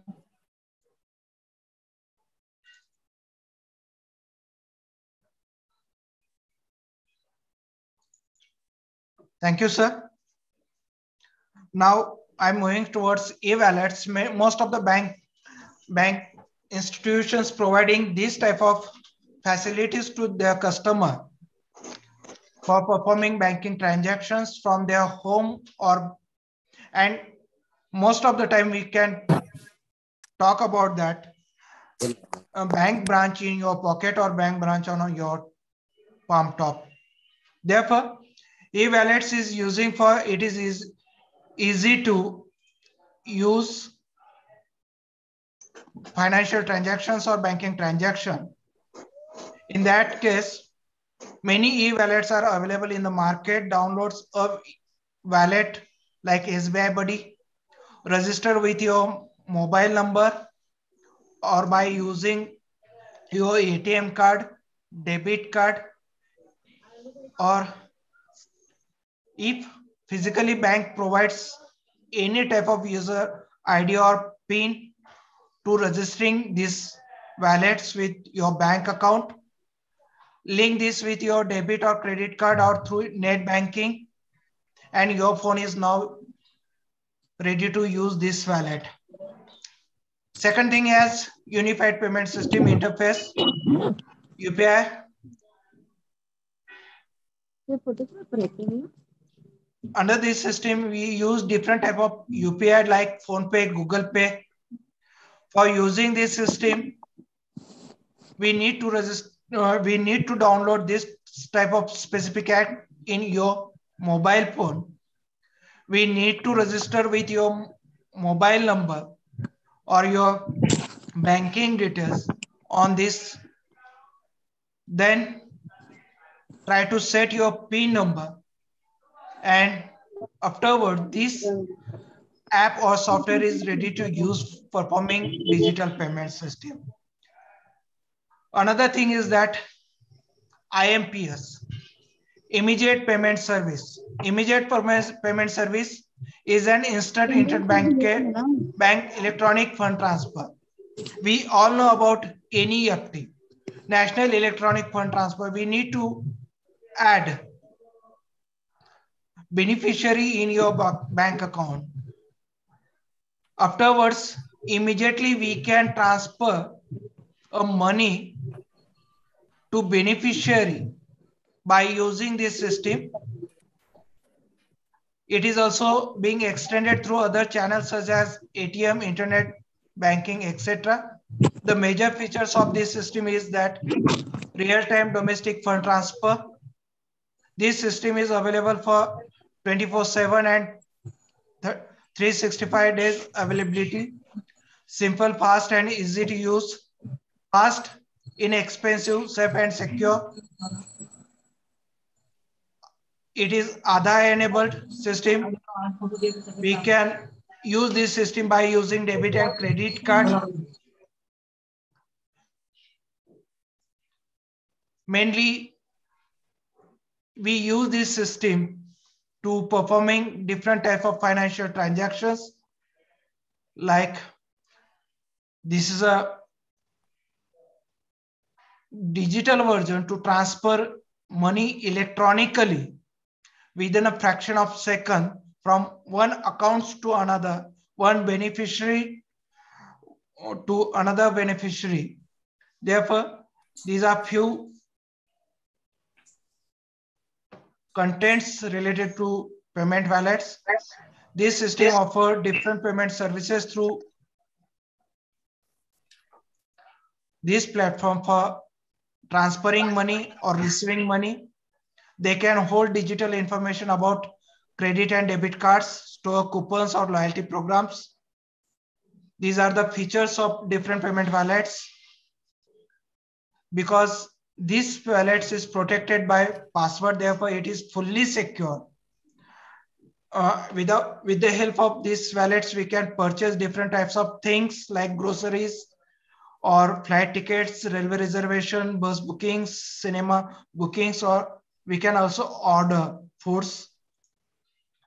We need to use this wallet, bank accounts, smartphones, internet connections, and e-wallet apps. Currently, nowadays, we also read about this blockchain technology, cloud-based payment system, cryptocurrencies, and other payment facilities powered by artificial intelligence, machine learning, and IoT. Blockchain technologies include Bitcoins. This is a fully virtual currency. Recently, Honorable Finance Minister also introduced these Indian cryptocurrencies and allowing only Indian cryptocurrencies are using in India, and that is the authorized cryptocurrency for using in India. On another cloud-based payment system is that when you use POS machines or mobile phones to use performing financial transactions, that payment system is called cloud-based payment system. Currently, we are using wave-based or Wi-Fi-based credit or debit card system. That system may call cloud-based payment system. And currently, we are using artificial intelligence, machine learning, or Internet of Things based banking system.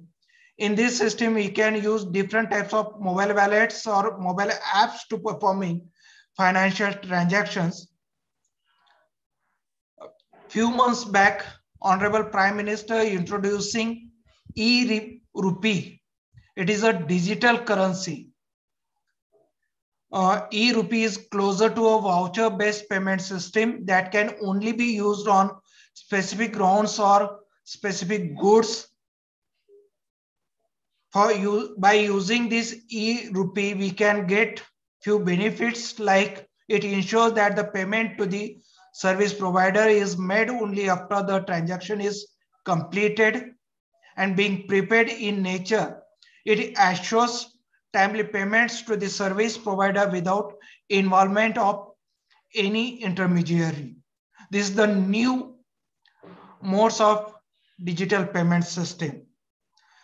I have also collected few data about awareness of people of India about digital payment system. The people of India performing digital transactions to perform or to buy or sell of this type of transactions. Almost 35% of people using this mode for purchasing groceries, medicine from retail store. 25% of people using groceries, 12% using mobile recharge, 11% did not use any type of digital payment for performing transactions. These are the percentages which shows the awareness of people about digital payment system. Another statistical shows what people are spending on while shopping online, what type of transactions they are using, or what using digital payment system to perform which type of transactions, like e-tail. This graph shows the data of financial 2021 and forecasting data of financial 2026. E-tail, the data of e-tail is 41.2 billion US dollar, and it might be in 2026 129.2 US billion dollar. Like that, travel and ticketing, online food delivery, e-grocery, film ticketing, online gaming, etc. Next statistic is related to UPI beneficiary market share. India is the different type of banks providing or many customers using their e-wallets for performing these type of transactions. The largest share is that recorded by SBI, afterwards Paytm, Yes Bank, ICICI Bank. And who dominates the UPI market is PhonePe and Google Pay. Currently dominate the UPI market for performing modern financial transactions. This is the another graph which shows the percentage of UPI, PhonePe, Google Pay. The major share in this graph is 46.04% recorded by PhonePe, afterwards Google Pay, then Paytm. That is the share of it. This graph shows the awareness among the people who are using different modern payment system for performing financial transactions. This graph also shows the different modern payment system using by people of India, and UPI is equal to debit and credit, share of debit and credit cards. This is the another data. This data shows only for PhonePe, but around, if you talk about COVID and the data of 2020, almost 72%, it is increased by approximately 72%. And this is the rapid progress shown in this data. Almost 314 million registered users are registered on PhonePe, and average transaction is that 1,897 in rupee. This is the data of the people performing modern financial transactions by using modern payment system in Tier 1, Tier 2, and Tier 3 cities. The benefit, but before that, to use this system, we need to take care of register your mobile number at bank for regular information by SMS for every transaction. Never share your PIN to anyone. Transact at your PIN to anyone. Transact at only trusted merchants. While at ATMs, ensure no one is looking over your shoulders. These are few benefits. It is convenience to perform these transactions because we can perform anywhere, anytime, and we can do any type of financial transactions from this type of system. It helps people to grow their customer base and resources at up to environment, as no tree will be cut for printing paper money, reduces corruptions, and to gain government income by collecting taxes. But before that, we never forget digital payments are growing in India, but many wants cash because till these problems are occurred by progress in the become hurdles in the progress of modern payment system because we feeling comfortable while using hard cash. Most of the Indians having habits of cash transactions. Till 40% of Indian households not having their own bank accounts, low rate of higher education, low rate of financial literacy is the main hurdles of promoting modern payment system because we discussed only 70% people are aware about financial literacy, and there is a questions about that. Only 32% of households are aware about digital payment system, out of which only 25% of rural households are aware about digital finance system. Many people still having lack of knowledge of mobile banking, lack of knowledge of internet banking. Many literers not ready to accept digital payment system till that. Poor infrastructure, because we always talk about more than 70% of people dwelling in rural India. In that case, there is a main hurdles to promoting cashless transaction. Apart from this, failure of transaction is the main hurdle. Cyber security, use of ATM. Many people using ATM machines for only for balance inquiry and withdrawal of cash. Low usage of POS machine, and main thing is that fear of tax. While performing digital payment system, we fear to more charges. To overcome on this situation, these are few remedial measures.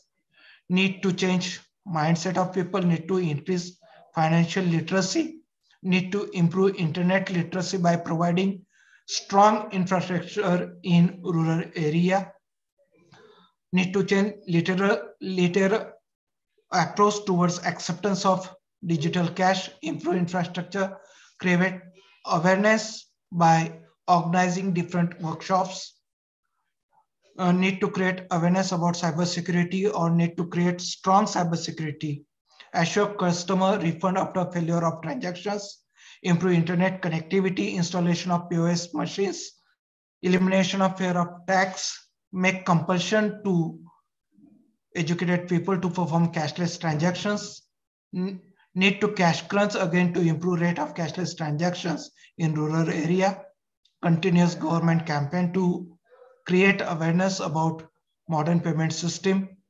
cashback instead of reward points, and cash discount. That is the main remedial measures to improve modern payment system.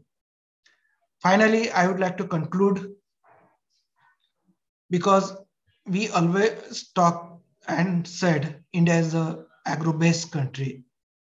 There is a two type of peoples, like many peoples living in India, many peoples dwelling in Bharat, because India is the country of villages. Therefore, we need to consider geographically area to promote modern payment system, to provide different type of educational campaigns. One of the thing is that to financial literacy is the main thing to include in curriculum of the education or university education to promoting modern payment system. Until unless we provide this type of facilities to Indians, we could not see the dream of modern payment system. Therefore, this is a long-term process, and we need to believe that after this campaign, we can use or we can ready to use this type of modern payment system, because this is the picture of our India. Due to help of government campaign, many people currently adopting this system, and we need to prepare for that. Many rural Indians need to prepare for that, and therefore everyone take initiative to promote this system to create cashless society, cashless community. Therefore, I am conclude my session, and finally, once again, I express my gratitude towards organizations for giving me such a wonderful opportunity to express myself about modern payment system. And also, I apologize for internet connectivity and for taking more time from your schedule. Thank you so much, sir. Thank you very much for giving me this opportunity. Thank you, sir. Over to you, sir. Thank you so much, sir, for your knowledgeful talk or knowledgeful session. This lecture will definitely going to benefit all the participants in the long run. Actually, you have elaborate each and every part of the digital payment, and thank you for that.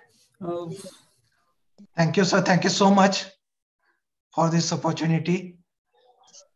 I once again thank you all. Thank you so much, sir. The third session of today's series of webinar will be just a second. We start on 10:30 sharp, 12:30. So please don't go anywhere. I request to all participants, please don't go anywhere. We will start next session very soon.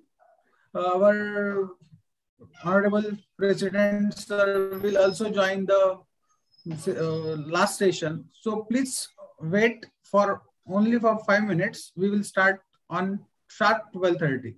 Please cooperate.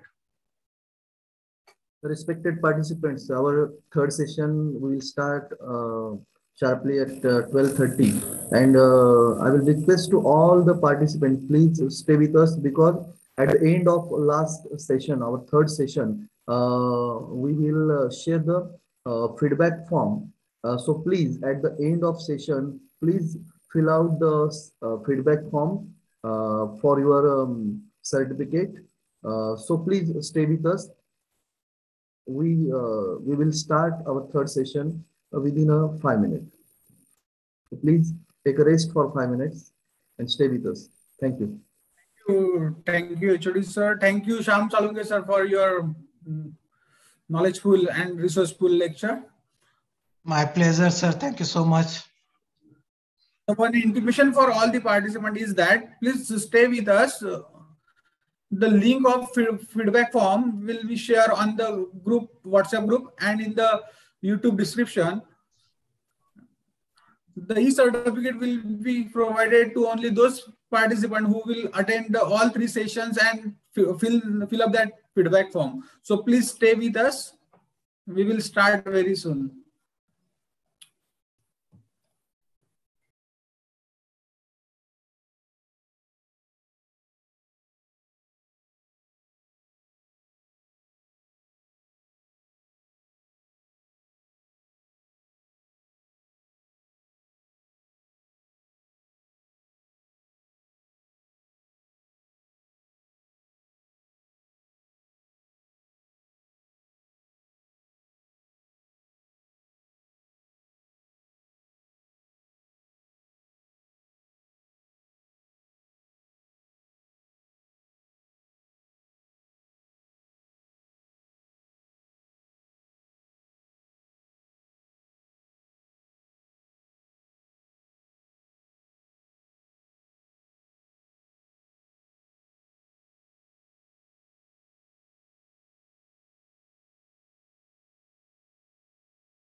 The resource person for next session will be Dr. Ravindra Jadhav sir from the KJ Somaya College of Arts, Commerce and Science, Kopargaon. Jadhav sir, am I audible to you? Yes, sir, you are audible. Thank you, sir.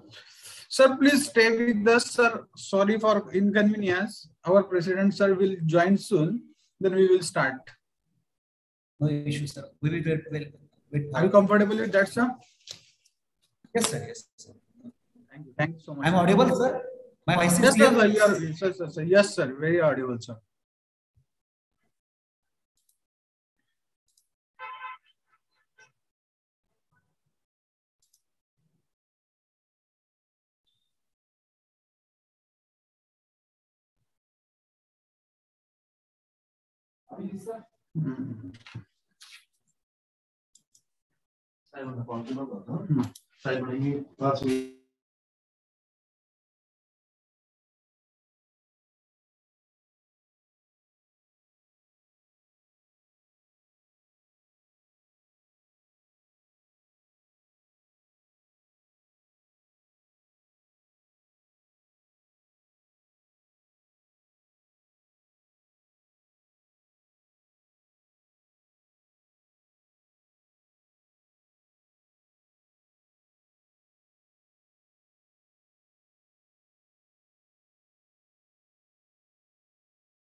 Dr.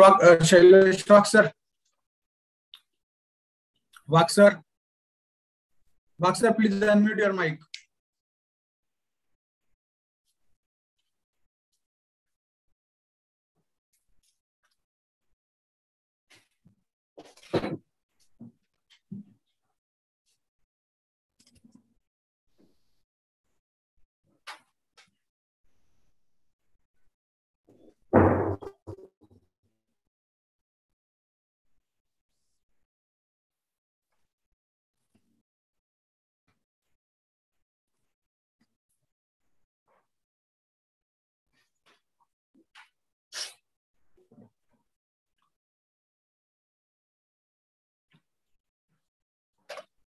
Vak sir.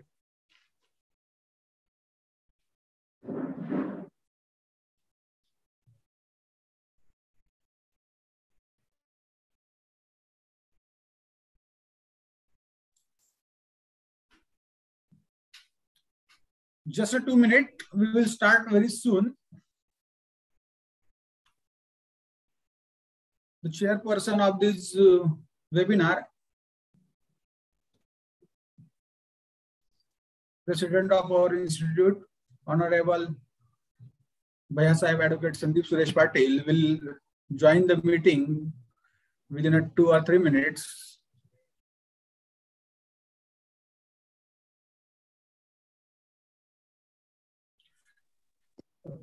Ravindra Dado, sir. Yes, sir. Are you, sir? Am I audible to you? Yes, sir. Yes, you are audible. Okay, sir. Sir, will you present PPT or not? Yes, sir. Yes, yes, sir. Please allow me. Okay, sir. Okay, sir. Then, okay, sir. I will allow you to share the screen. Sir, is there any network issue on your side? I'm not audible properly. My voice is clear.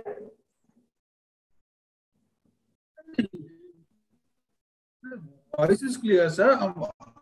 I'm talking about picture. I'm talking about video. Just share, sir. Once just share your screen. Then is it loading, sir? Just a minute.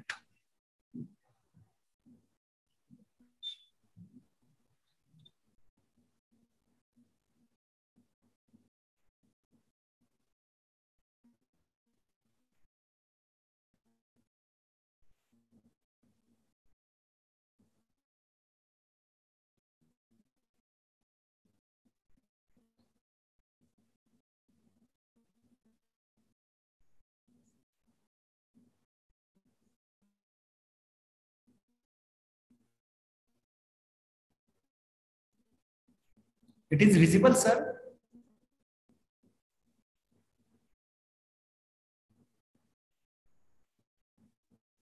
Yes, sir. You are...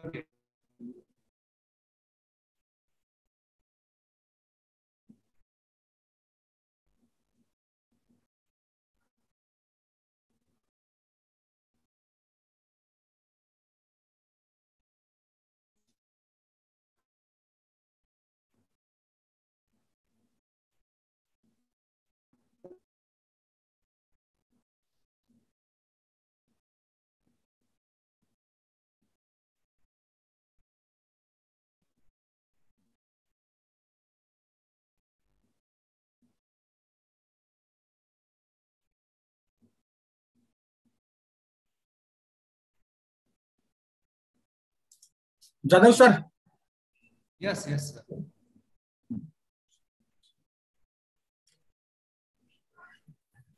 We will start soon. Sorry for the inconvenience, sir. Because of our president's busy schedule. It is a happy moment, sir.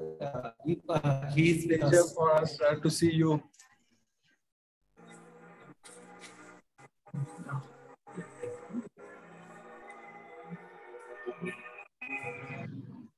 I request to all participants, please mute your mics. Mute your mics.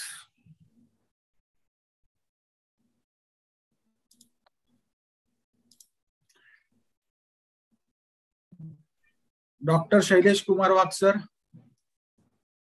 Shailesh Wag sir.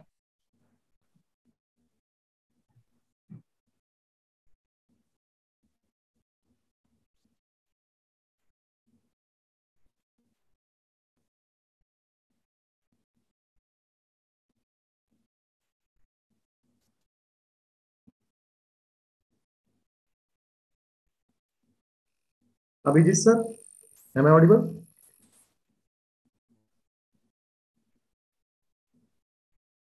Please turn on your mic, Abhijit sir. Abhijit sir, you are not audible.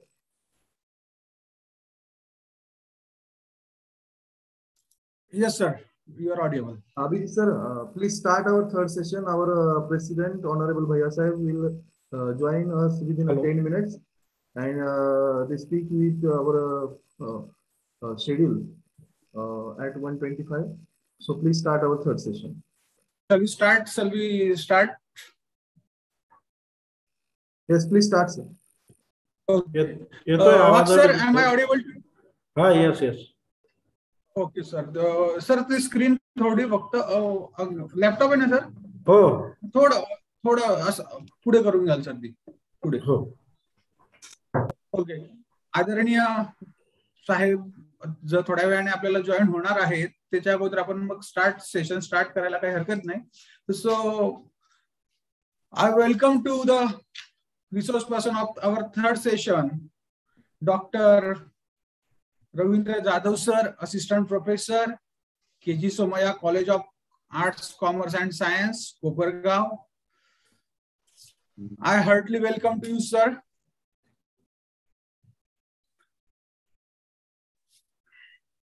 It's our pleasure to see you and hear you in our webinar. I welcome on the behalf of Faculty of Commerce and Management, ASC College Chopda. I welcome to all dignitaries, and my colleagues and all the participants. First of all, I would like to introduce our today's chief guest or resource person, Dr. Ravindra Jadhav sir. Ravindra Jadhav sir is working as an assistant professor in the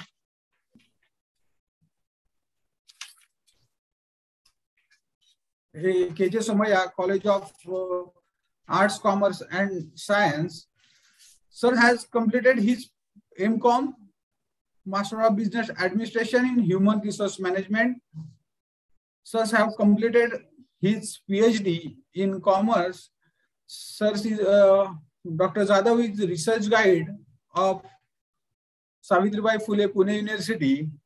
Sir have published 11 books. Dr. Jadhav has published more than 25 research articles in reputed national and international journals. The expertise area of Dr. Jadhav are accountancy and investment management. So we are very fortunate that such a resourceful person or resourceful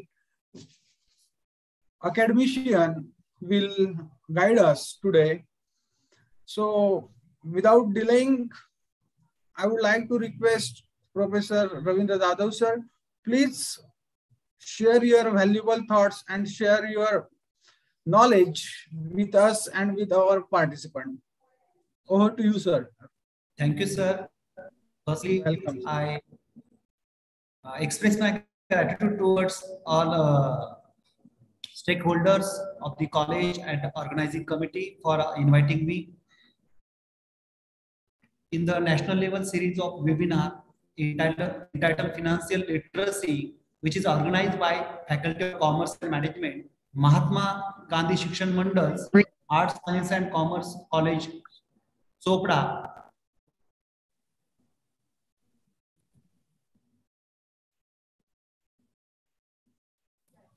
Okay. So, good afternoon, one and all present here.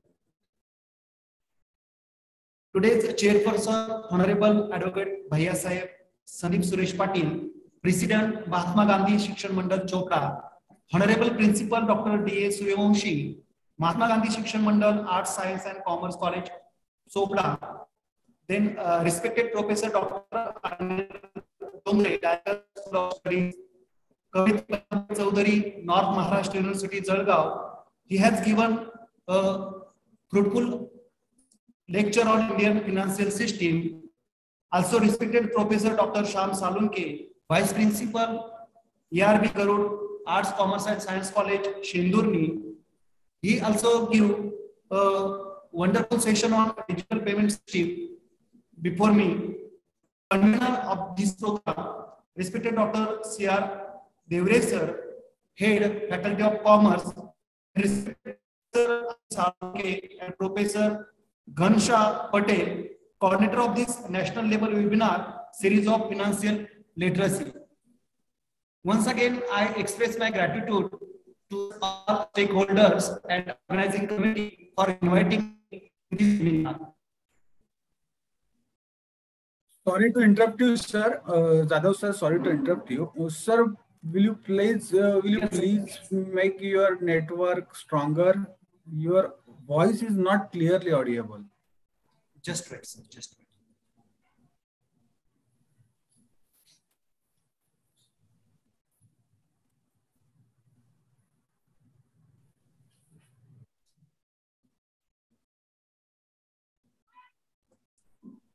We can wait a minute, sir. No problem. No issue. Yes, yes, yes, yes, yes, sir. Now I am audible, sir? Yes, sir. Now better, much better than previous. Okay. Can I stop my video, sir? What, sir?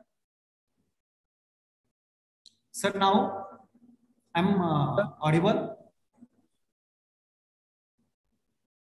Yes, sir. Please go ahead.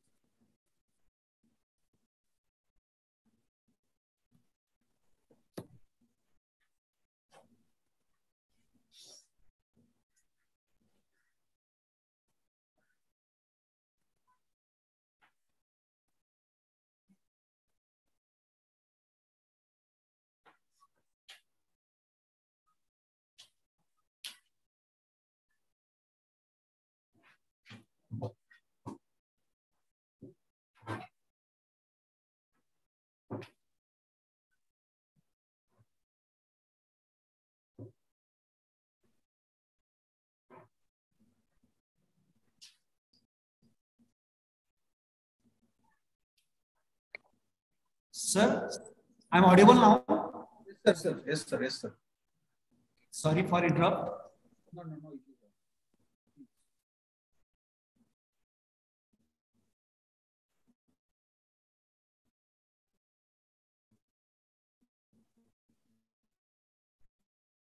So I'm really grateful for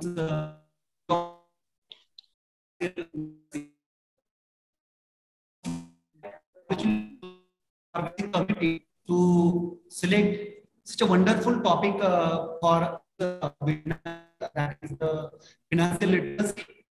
Before starting my presentation on portfolio management, I wish to discuss with a student why this topic is important, why financial literacy is important, why it is decided to conduct such wonderful sessions on the financial literacy. Because student, we are smart in earning but badly poor in pull it properly in saving, investment and expenses. What is the solution for it?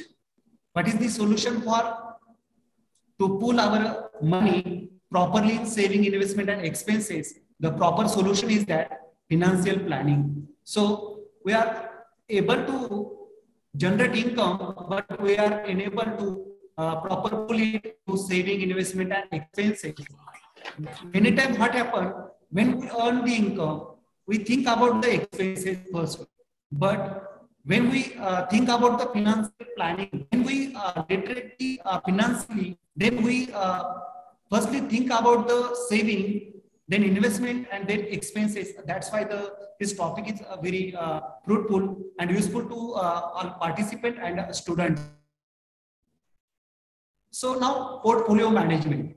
What is portfolio management? some it all about the investment mixture.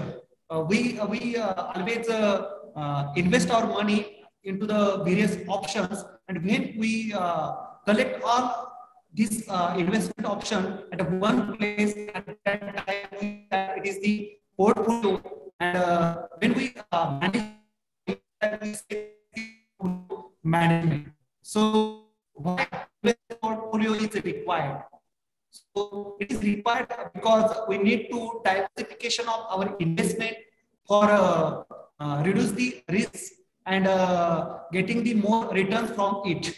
So one of the famous sentence, don't put all your eggs in one basket.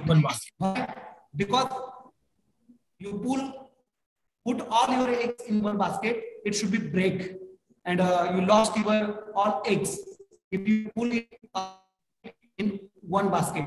If you place all of your saving, a single saving or investment instrument such as a single company stock or bonds, and that company fails. Okay, what happened? You could dropping lose everything, much like dropping the basket that hold all of your eggs. That's why we need to study the portfolio management, and investment portfolio is required to invest your whole money into the one portfolio or single investment. So what is the investment portfolio? A portfolio investment is the ownership of stock, bonds, or asset with the expectation that it will earn a return or grow in value over time, or both.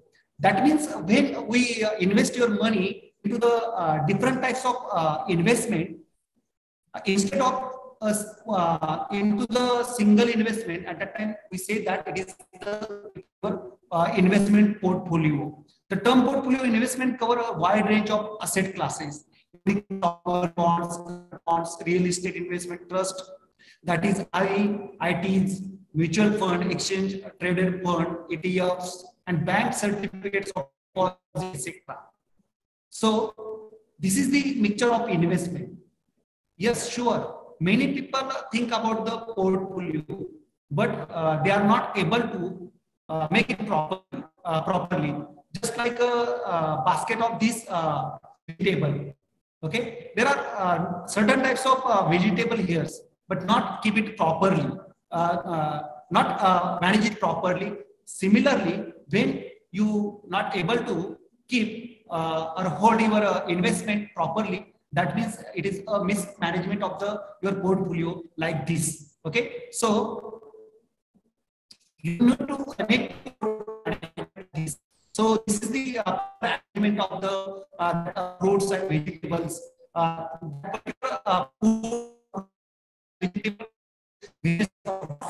And similarly, when we think about the portfolio investment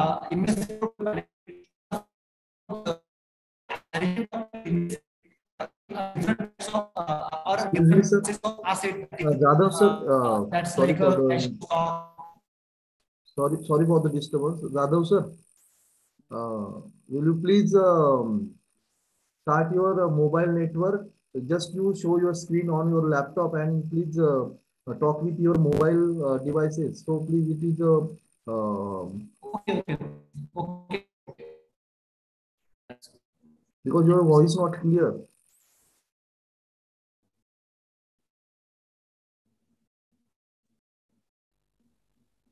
Just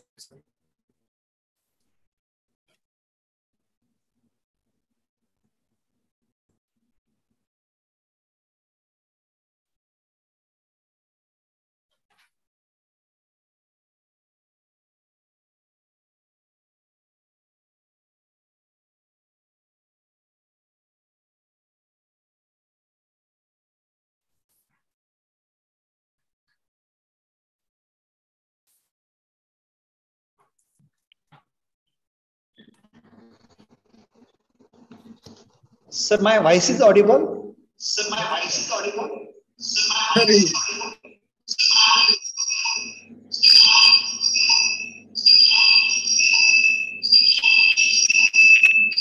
there is very noise. Just wait, sir. Noisable, sir. Noising, sir, very.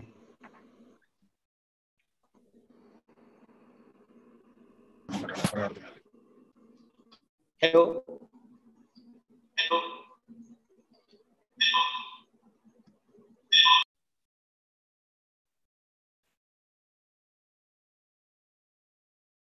Your voice is repeating.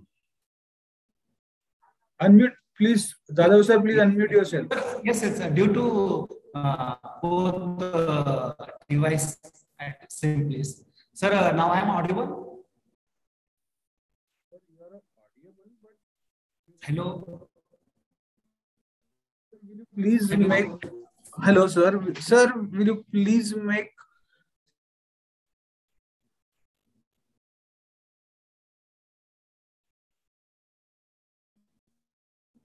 Yes, sir. Now I'm audible. Yes, sir. Okay. Please start your session. Sorry for interrupt. So this is all about the portfolio management. When we think about the investing our money into the market, that we need to make a portfolio and manage it properly. So we need to keep or invest some money into the bond, some money into the stock, some money into the mutual fund, some money into the real estate, and some money to keep with us, that is cash for emergency.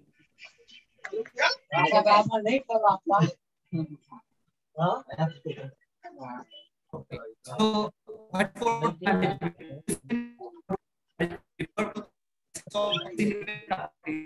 selection and formation of the most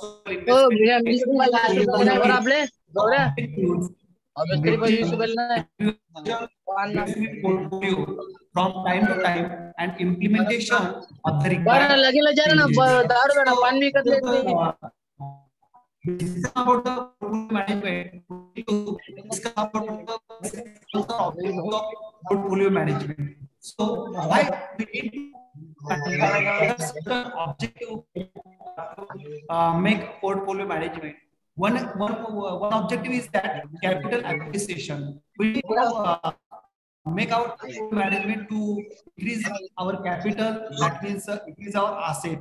Second thing is that we need to portfolio management for return maximizing from all the investment. So why we invest our money into the investment to returns from it? That's why it is important to make our portfolio management to getting more return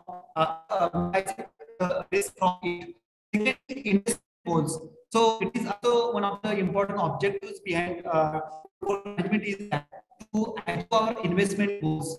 Our investment goals to invest our money into the market. One more is portfolio efficiency. To increase the portfolio efficiency, that's why we need to portfolio management. What mean by portfolio efficiency? Portfolio efficiency means to make our investment like that, make our portfolio like that, from which getting more returns from it. One more thing is that tax planning. As increase our income, we need to pay more tax.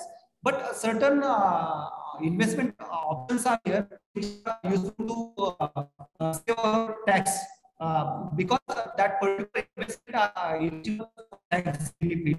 Similarly, we need to allocate our asset into the different types of investment like real estate, gold, then stock market, share market, then into the bonds, even into the cryptocurrency. Okay, then risk minimization. If we keep into the one investment like that, we put all our eggs into the one basket. That means it should be so. If we keep or put our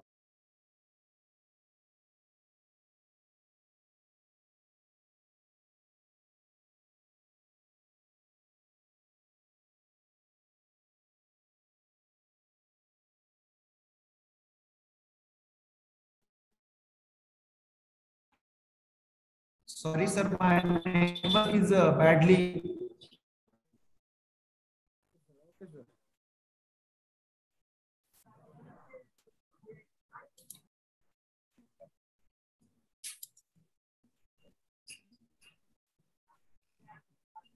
Jadhav sir.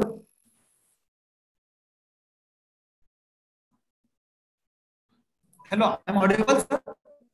Yes, Jadhav sir, if possible, please start with your mobile devices because your voice is not clear. If if it is possible to carry it with your mobile devices, so please go with your mobile. Just wait, sir. Just wait. I'm trying, but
Jadhav sir.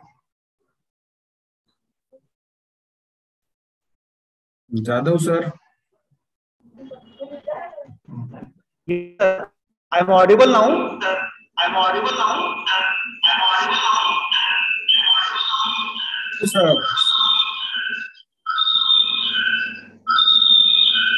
Sir, you are audible, but please turn off your laptop. Okay, sir. Now I'm audible, sir. Yes. Sorry, sir. Sorry.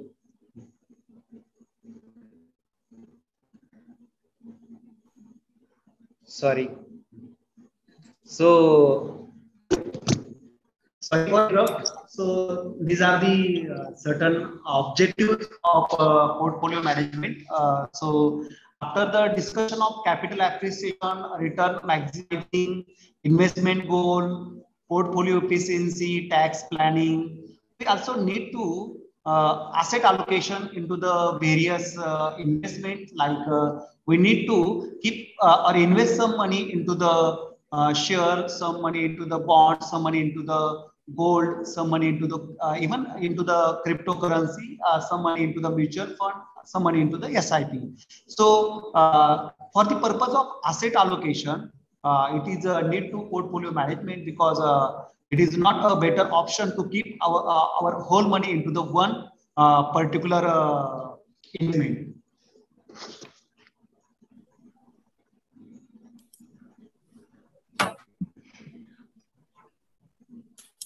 So similarly, we need to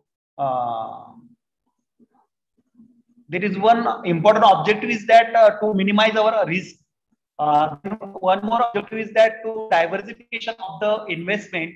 Diversification is the basic point of portfolio management. When we think about the portfolio management, at that time we need to diversify our investment into the certain options of the investment. That's why it is one of the basic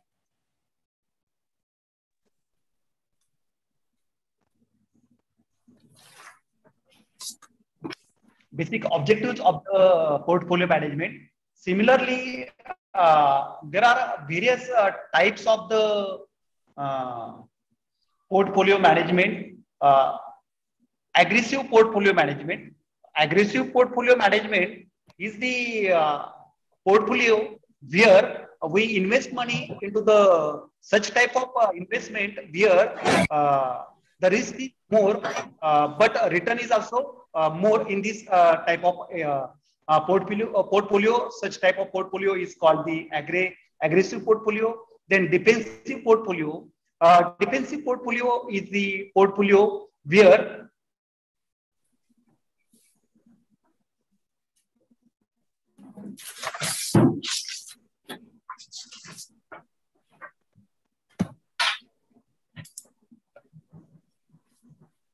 Defensive portfolio is the portfolio where we invest money in such a type of investment where risk is also low. But similarly, when we invest our money into a defensive portfolio, ultimately return is also small into the defensive portfolio, then income portfolio. When we think about the dividend and returns from that particular portfolio, instead of the growth or increase in the value at that time, such type of portfolio is called the income portfolio. Then speculative portfolio. There are many scam, illegal investment are there in the market, which give us more returns on it, but it is not a proper portfolio. Such type of portfolio is called the speculative portfolio and a hybrid portfolio. Hybrid portfolio means it is the mixture of aggressive portfolio, defensive portfolio, income portfolio. That means in hybrid portfolio, certain investment are related with the high risk, high return. Some investment are related with the low risk, low return. Some are the medium risk, some of the high risk portfolio. So such type of portfolio is called the hybrid portfolio. Then after the discussion of the types of portfolio, we need to know about the process of investment portfolio management. So before going to make our portfolio management or investment portfolio management, we need to apply this process. First thing is that before invest your money, we need to identification of investment objectives. What are our investment purpose? So motive behind the investment is one of the major determinant. While basically go for investment portfolio management. After the investment determination of the investment objective, we need to estimation of capital.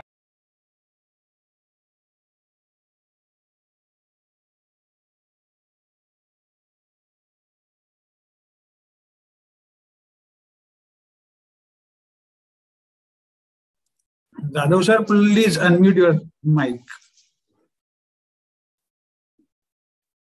I think there is a network issue. Jadhav sir, please unmute your mic.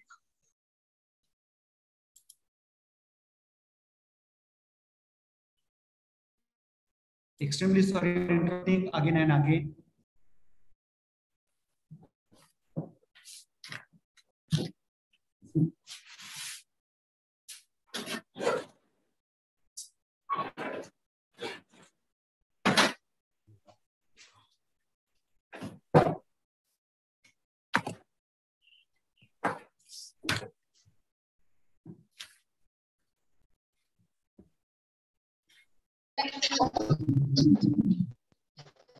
आज मान लो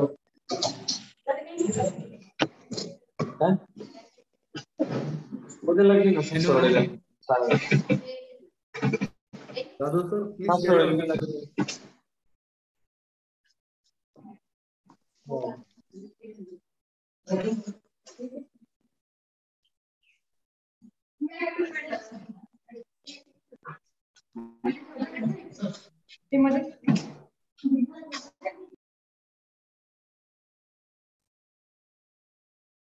Sir, hello. Are you hearing me, sir? Yes, sir. Yes, sir, you are audible. Please start, sir.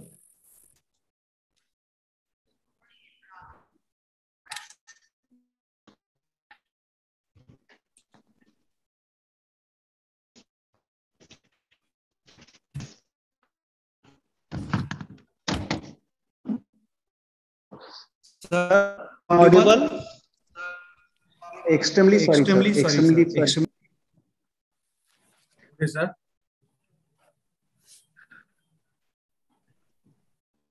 Sir, I'm audible. Yes, sir, you are audible, but your voice is noising.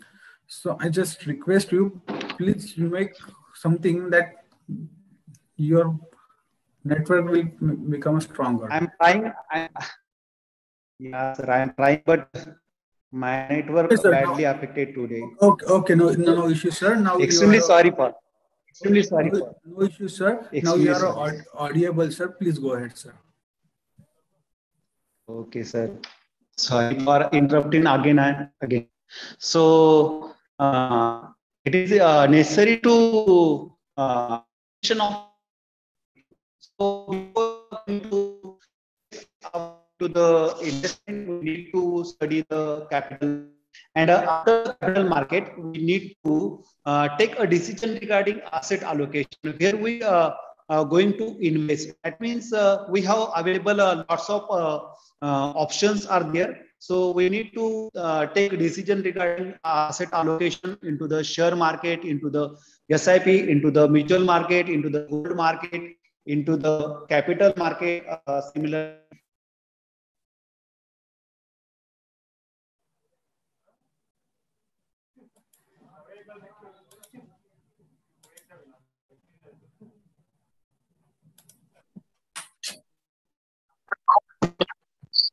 So the asset allocation, we need to formulate the portfolio strategy. So it is important to make a strategy before invest your money into the portfolio or investment market. After the formulation of portfolio its strategy, we need to selection of securities and investment which is available into the market. And after the selection of proper securities and investment, we need to implementation of the portfolio. That means purchase the investment from the market, which is available various resources. After the implementation of a portfolio, we need to take a review of that particular portfolio after certain intervals. So it is not good to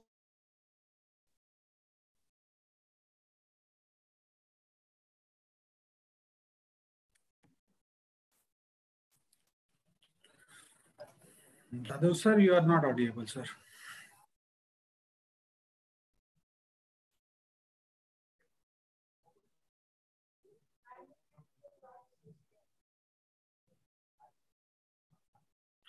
Jadhav sir.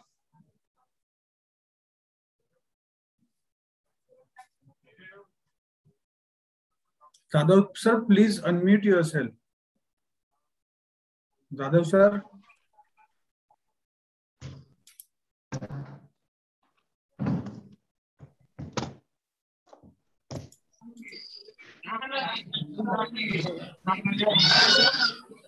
after the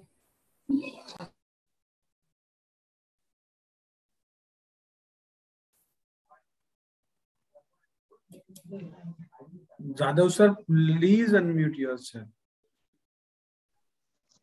So by using the revision and evaluation of portfolio, we need to rebalancing the portfolio. So this is the process of investment portfolio management. So after to discuss about the process, we need to discuss about the how to build your portfolio. So the first step is that find when and how you are saving. So we need to find out our resources of saving. Second one is set your goals into the investment regarding investment. Third one is the risk taking analysis, whether you are able to taking a risk or not. Then fourth one is create a saving portfolio. And after the create a saving portfolio, we need to learn about the investment options. And after the study the various investment options, we need to go for asset allocation. That is certain options available into the market. And after asset allocation and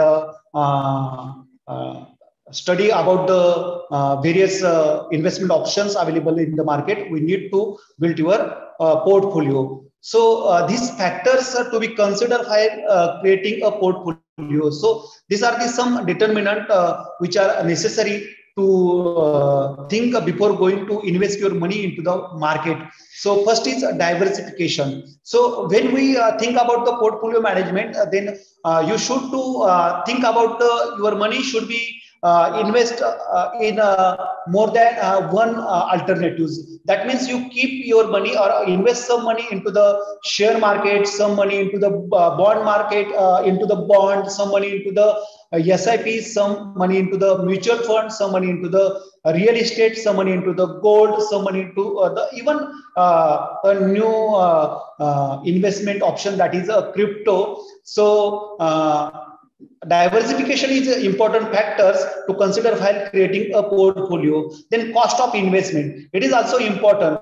What is the cost of investment? That means the charges of investment. When we purchase some investment, we need to pay some charges for purchasing that particular investment. Even when we sell this investment into the market, at that time some charges are incurred on that particular investment. So before going to invest your money or create your portfolio, you need to think about the cost of that particular investment. Then one more thing is that regular investment, it is not a one-time act. So you have to once you enter into the portfolio management or into the investment, start your investment, we need to invest into the various portfolio regularly. But it is not sufficient to invest your money into the market, but to keep your money safe, you need to the regular research regarding the that particular portfolio, that particular investment. That means you have to study about the where you are going to invest your money. So you need to check out the background of that particular portfolio. That means the background of that particular company, the economic condition of that particular company. Similarly, asset allocation. So as a diversification, you need to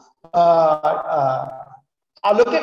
That means when you have some money, you have some income. At that time, such money in the form of cash. So cash is one type of asset. So you have to allocate this cash into the certain or a number of assets. That means investment. And similarly, you should think about the liquidity of that particular investment. If the liquidity is high of that particular investment, that means you it is better to invest such type of investment where your whole money is blocked for a long period. You need to think about the where you recover your money, or when you need your money, you should return from the market. That means a liquidity of that particular investment. So these are the certain options for portfolio management. When we think about the portfolio management, there are stock market is there. You should put your money into the gold. You should sum your money into the mutual fund, some money into the provident fund, some money into the bonds and debenture, some money into the government scheme, some money into the terms deposit. So this is your proper portfolio management, instead of to keep your money into a single investment.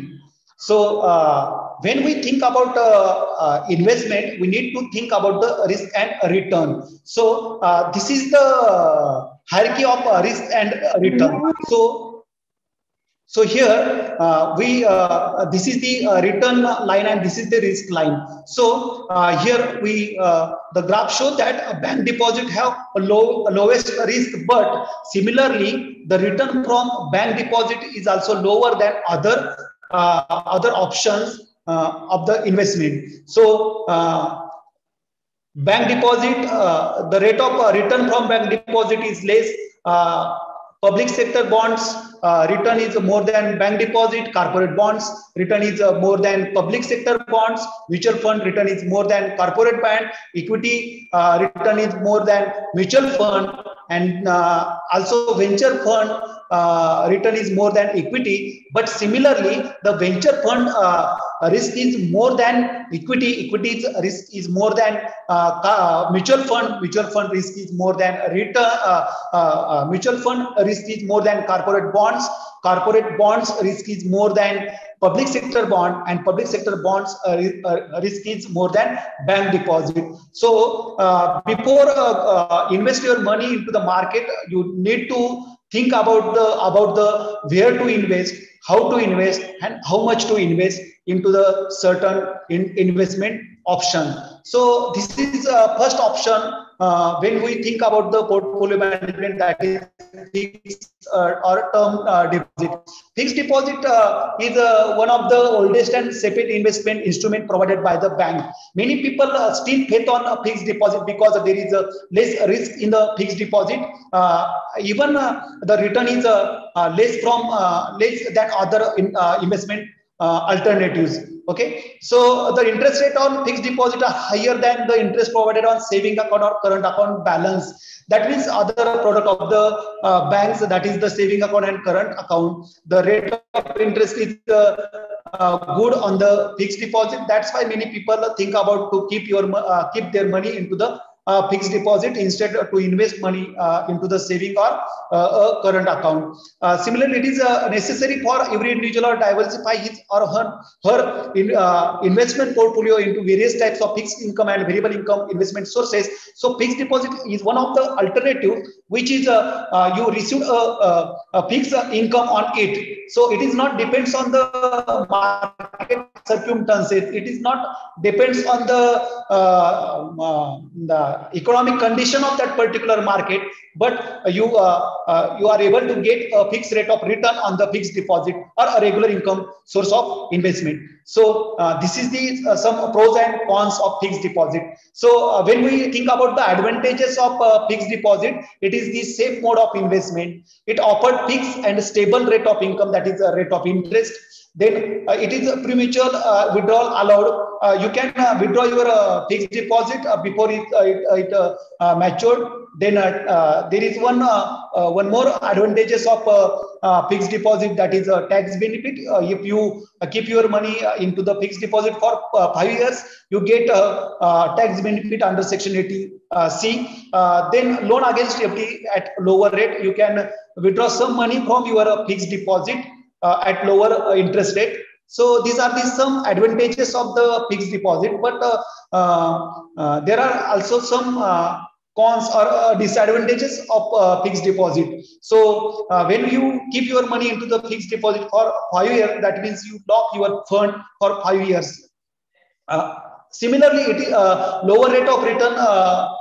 When we compare the fixed deposit with other investment alternatives, that is the SIP or share market or a mutual fund, the rate of return is lower than the share market or a mutual fund.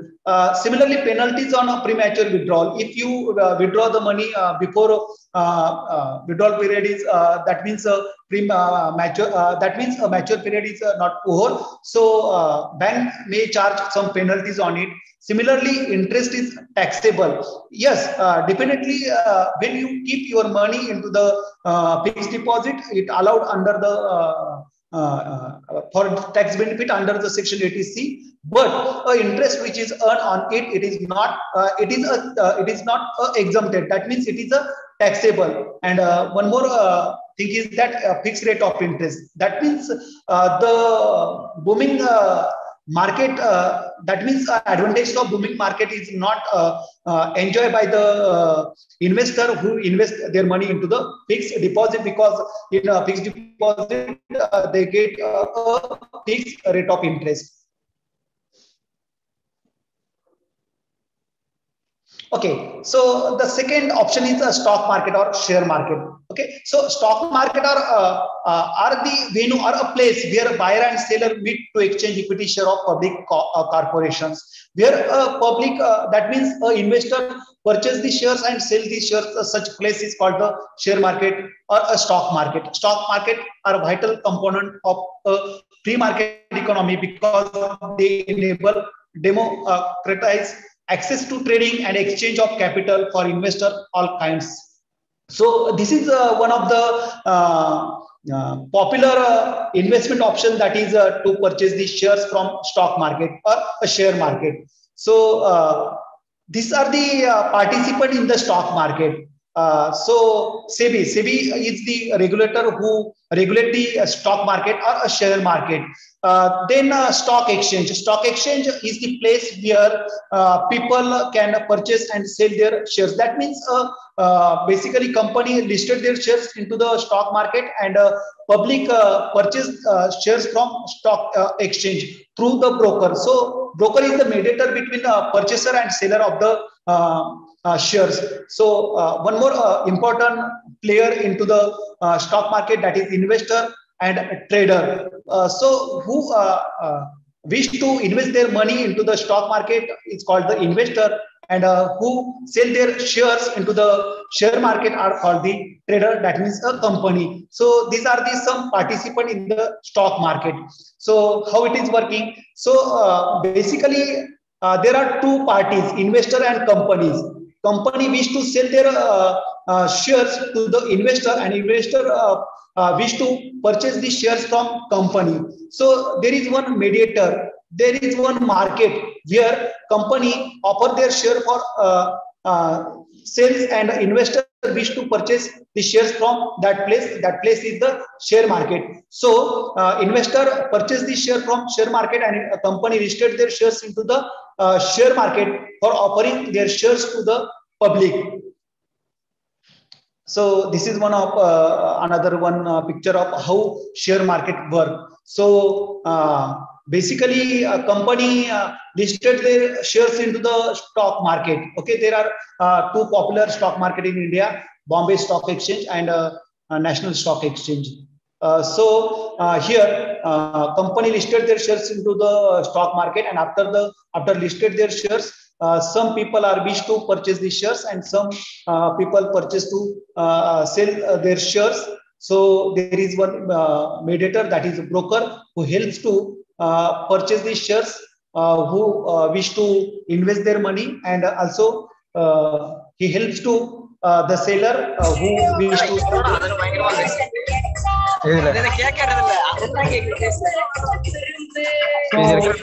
these are the some pros and cons of share market trading. That means the certain advantages and disadvantages. When we think about the advantages of investment in share market, there is one advantage, that is take advantages of a growing economy. When economy is growing, that means ultimately that economic development of that particular company. That means that particular investor enjoy the high rate of return, even growth in the price of the share. So the second advantage is that best way to stay ahead of inflation. If there is inflation in the market, ultimately the price of shares is also increased. So investor can enjoy the advantages of inflation. Easy to buy. Okay.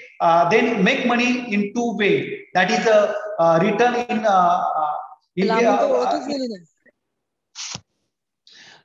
okay, so on share or investment in share, they get two types of money. That means one is return in terms of the dividend, and one is the increase in the price of share while trading these shares, and easy to sell is one of the advantages of share investment in share. Similarly, there are some cons or disadvantages of share market. That is risk. The risk of share market is high proportionately to investment into the fixed deposit. Stockholder paid last. When if a bad situation is happens into the in regarding that company, here that investor invests their money, and that particular company goes into liquidation at that time. At the time of returning the money, stockholders paid last. So if there is any rest money is in the hand of that particular company, only in this case he can pay at the time of liquidation. So there is one more thing is that we need to hold your investment for a certain period, that is time, and control over emotional while buying and selling. Sometimes what happen, sometimes market show the increasing trend, and sometimes market show the decreasing trend. Sometimes what happen, when market showing the decreasing trend, at that time some people make emotionally take it emotionally, and they wish to invest their money into that market or sell their shares at that time. So control over market emotion is one of the disadvantages of share market and professional competition. When you are going to invest your money into the share market as an individual, but same time there are many professionals are work in the that particular investment market, that is a share market. So it is very hard to compete with the professional while invest your money.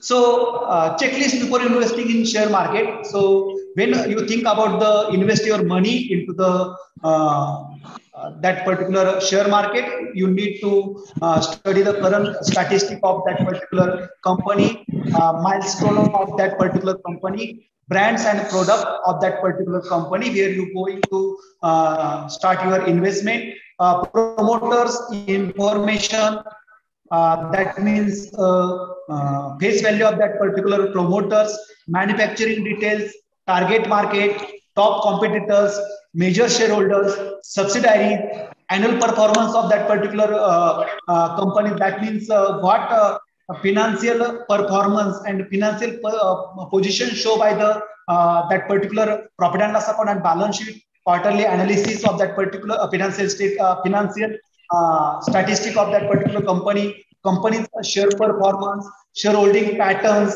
and latest financials about that particular company. So how to invest in stock market for beginners? So when you wish to invest into the share market, you need some documents for investing in stock. You need your PAN card, your Aadhaar card, your name on a cancelled check. You will have to submit your cancelled check from your active bank account, a proof of your residence, document detailing that you earn and income, and passport size photograph. Even you need to one bank account also. So similarly, some accounts are required for investing in stock, that is a demat account. So this is the dematerialized account, trading account, where you purchase or sell your share, and a link bank account to purchase and sell your shares for money. So this is the third option of mutual fund. So it is the option where you enjoy the better returns, which is not received in fixed deposit, and even you cut your some risks, which is more in the share market. So a mutual fund is a company that pulls money from many investors and invest the money in securities such as stock, bonds, and short-term debt. The combined holdings of the mutual fund are known as its portfolio. Investor buys shares in mutual fund. Each share represents an investor's part ownership in the fund and the income it generates. So how mutual fund is work out? So this picture showing the how mutual fund is work out. Basically, the mediator purchased the one shares of ₹100. But how they purchase this share? Basically, they collect the money with the help of mutual fund. That means they split that share into the certain parts. Suppose the cost of that particular share of ₹100, they split these shares into the three parts. Some they sell some part to the investor A, ₹30, investor B, ₹50, investor C, ₹20. So basically, investor A collect their money into the mutual fund, investor B also, and also C into the hand of mediator, and mediator invest this money into the share market or equity market. So in mutual fund, pool of money collection by various investors from professionals That means basically who operate the mutual fund. Mutual fund is operated by the professional, okay, professional money manager or a trust, and this collected money is invested in various share market, like share market, money market, commodity market, bonds and securities. That means it is one type of group investment. When any profit received on that investment is among investor in proportion to their holding in fund, mutual fund is only proportionately safe, not fully safe, but okay. So it is subject to market risk. There is risk in investment in mutual fund which depend upon market trend. So before going to invest in into the mutual fund, we need to study the market trend also. Mutual fund investment are subject to market risk. There are thousands of mutual funds, but they can be divided into stock fund and bond funds. So these are the some types of mutual fund on the basis of structure. Open-ended funds, such type of mutual fund you can purchase at any time or sell at any time. But closed-ended fund, such type of fund only purchase when a company offer it. Okay, so on that particular specific period you can purchase the closed-ended fund. On the basis of classes of asset, there are certain fund, equity fund. When you invest your money into the mutual fund, but that particular mutual fund, that means mediator invest their money into the equity market. At that time, such a type of fund is called the equity fund. Here, the risk is higher. Similarly, return is also getting more into the equity fund. Then debt fund, the return in the debt fund is low. Similarly, risk is also low, but a fixed return is received on it. So debenture, bonds, treasury bill, securities are some debt fund, money market fund, which is operated by the government or bank, and hybrid fund. When we think about the combination of equity and debt, at the time it is called the hybrid fund. It is the balance between risk and return. So these are the some advantages and disadvantages of mutual fund.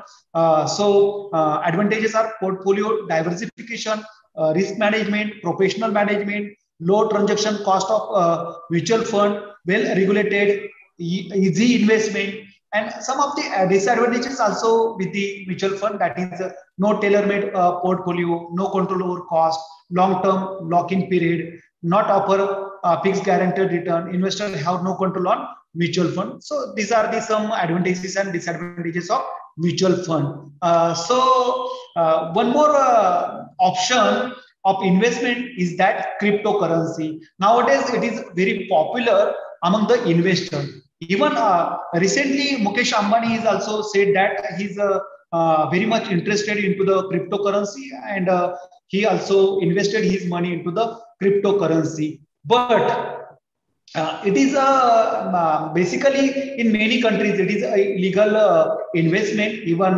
up to the 2019, it is illegal into India also. Cryptocurrency are digital currency. Basically, when we think about the digital currency is the cryptocurrency that is cryptography to secure and verify transaction in a network.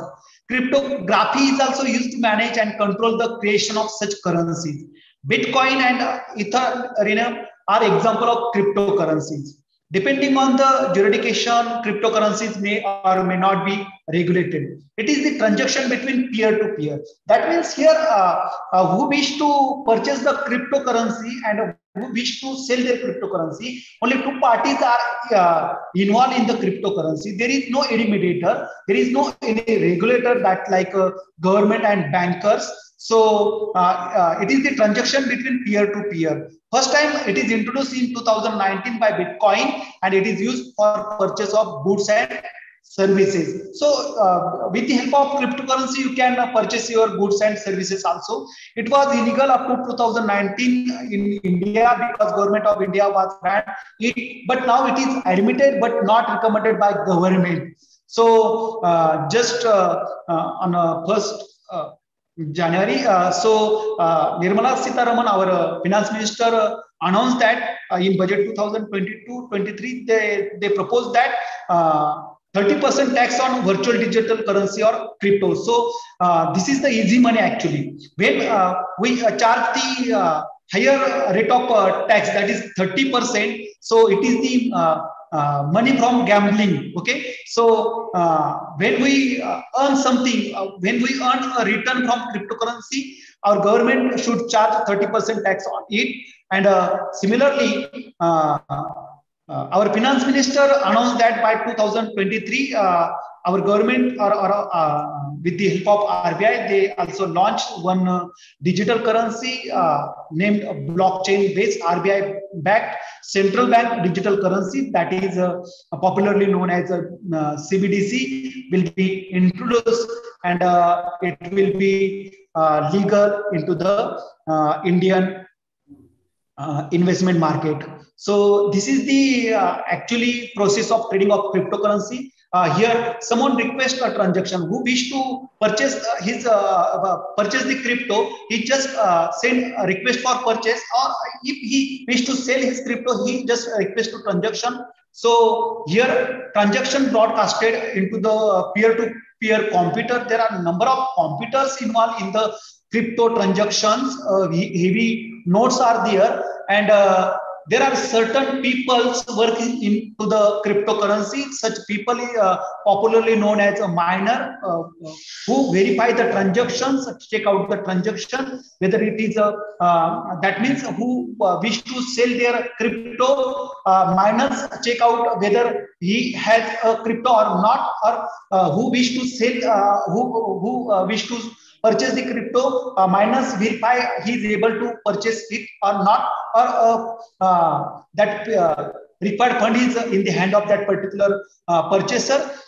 And after check out or verify it, he validates the transaction, and then after the validation, transaction combined to for a data block and a new block added to the existing blockchain. And after ending line आवाज गेला इथे कुठे ठीक झाला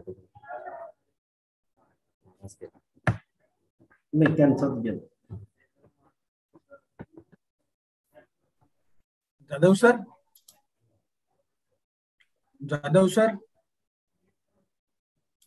sir, please unmute yourself.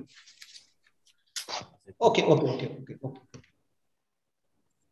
So these are the some advantages and disadvantages of cryptocurrency. No restriction on payment, maintenance, use of complex algorithm. So there are complex program are there. Speed of exchange, no third party involvement. That means no mediator are there, like bankers, stock market, like that. Very less transaction fees. Okay, no inflation. So these are the some advantages of the cryptocurrency, but there are there are some disadvantages of it. Lack of awareness, knowledge before investment into the cryptocurrency.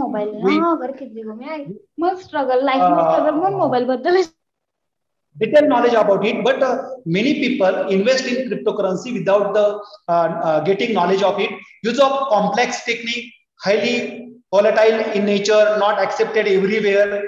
Victims of theft and scam, because it all about the gambling. No reverse of payment and recovery. Black market, scaling issues, may not be exchanged with fiat currency. So these are the some disadvantages of cryptocurrency. So after the discussion of the certain option of investment, what care should take while investment decision? So Warren Buffett said that, or stated the 5 golden investment lesson from Warren Buffett, that is, invest in what you understand. So before going to invest your money, you need to study of that particular investment. So before going to investment, you need to study that particular investment, whether it is benefited or not.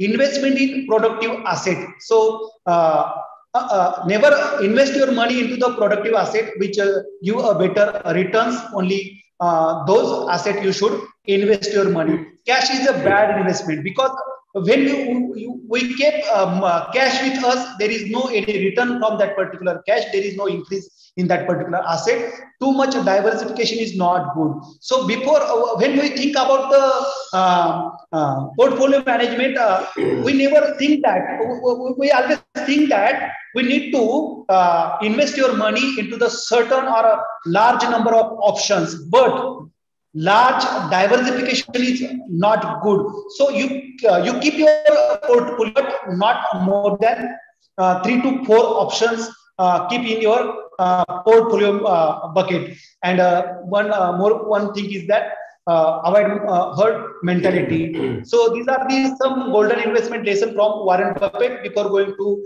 invest your money into the investment market. And this is today's message for student. Read, study, and start investing money at a small level.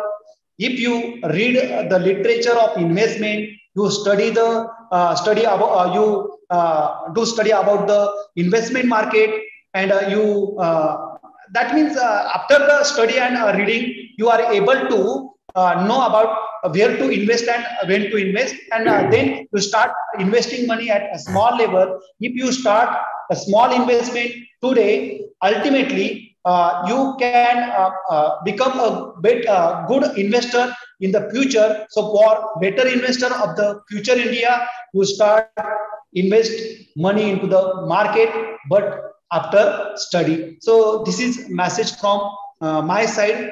Thank you so much for listening this patiently. And one more thing is that I'm very much regret for network issue. Thank you so much, sir. Thank you, Dr. Jadhav sir, for your enlightening talk. As we all are getting very aware or conscious about financial growth, your knowledge will help us in throughout in our life. Now, Jadhav sir, please stay with us. After presidential talk, we will arrange 5 minutes question answer session. Now, I welcome Honorable President of our institute, Honorable Bhaiya Sahib, Advocate Sandeep Suresh Patil. Thank you so much, sir, for your being kind presence.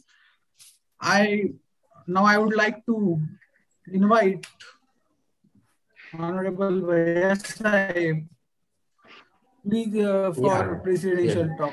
Bhaiya Sahib, Honorable Sahib, please. Yes. Thank you. Thank you. Can you hear me, no, properly? Yes, sir. Yeah. Welcome everyone, participants in this very fruitful session. And I also congratulate Dr. Ravindra Jadhav sir. Very nicely explained this topic, portfolio management. Nowadays, we all are aware that this is a very important subject, because now we have just gone through the budget. Nirmala Sitharamanji, our finance minister, has presented the budget, and immediately our department, Commerce and Economics department, organized this department. I also congratulate all the organizers. Actually, I joined late, but I heard very carefully. I congratulate Dr. Jadhav sir, because how to invest, where to invest, these are important topics you covered. And I'm sure that all participants must have got the knowledge about this portfolio management. I feel that everyone who is literate, illiterate, he should have the knowledge about this investment thing. I will say again that everyone, all participants, they must have enjoyed this topic. Ravindra Jadhav sir, I feel that again we should invite you for this subject, because again many people can join this subject, and I think our organizers will again organize this thing. Many people, we always read the Times of India, Economics Times, or Marathi newspapers, that this financial literacy subject, everyone is knowing that we should be very careful when we invest in various things. So risk is there, pros and cons are there, very nicely explained. I again congratulate organizers and also this resource person Jadhav sir. Thank you and all the best to everyone. Thank you so much, Sahib, for your warm words. I express my heartfelt gratitude towards you, Sahib, for your kind presence and for make a time out from your busy schedule. And now, if anyone want to ask about portfolio management, about stock, about mutual fund, about share market, they can ask to Dr. Ravindra Jadhav, sir. Please, if anyone want to ask, then just raise your hands in chat box. Then one by one, you can ask them. Ask him.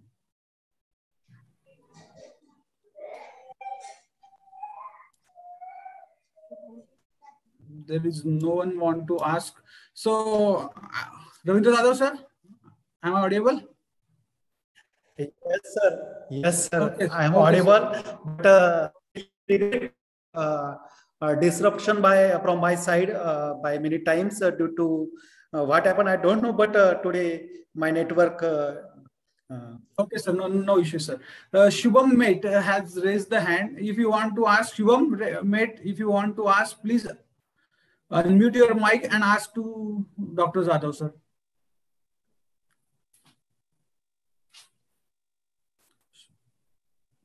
Okay, sir. No one is interested in asking anything. So now I would express my yes, sir. Abhijit sir, just I want to ask one question to Jadhav sir. Jadhav sir, before some days, before 8 days, Honorable Prime Minister says that cryptocurrency, we want to ban on cryptocurrency. But recently, our finance minister declared the budget, and on the budget, they just raised the tax on the cryptocurrency by 30%. Then by one side, our prime minister says there is a ban on cryptocurrency, or this is not beneficial to us. And one side, also our finance minister, our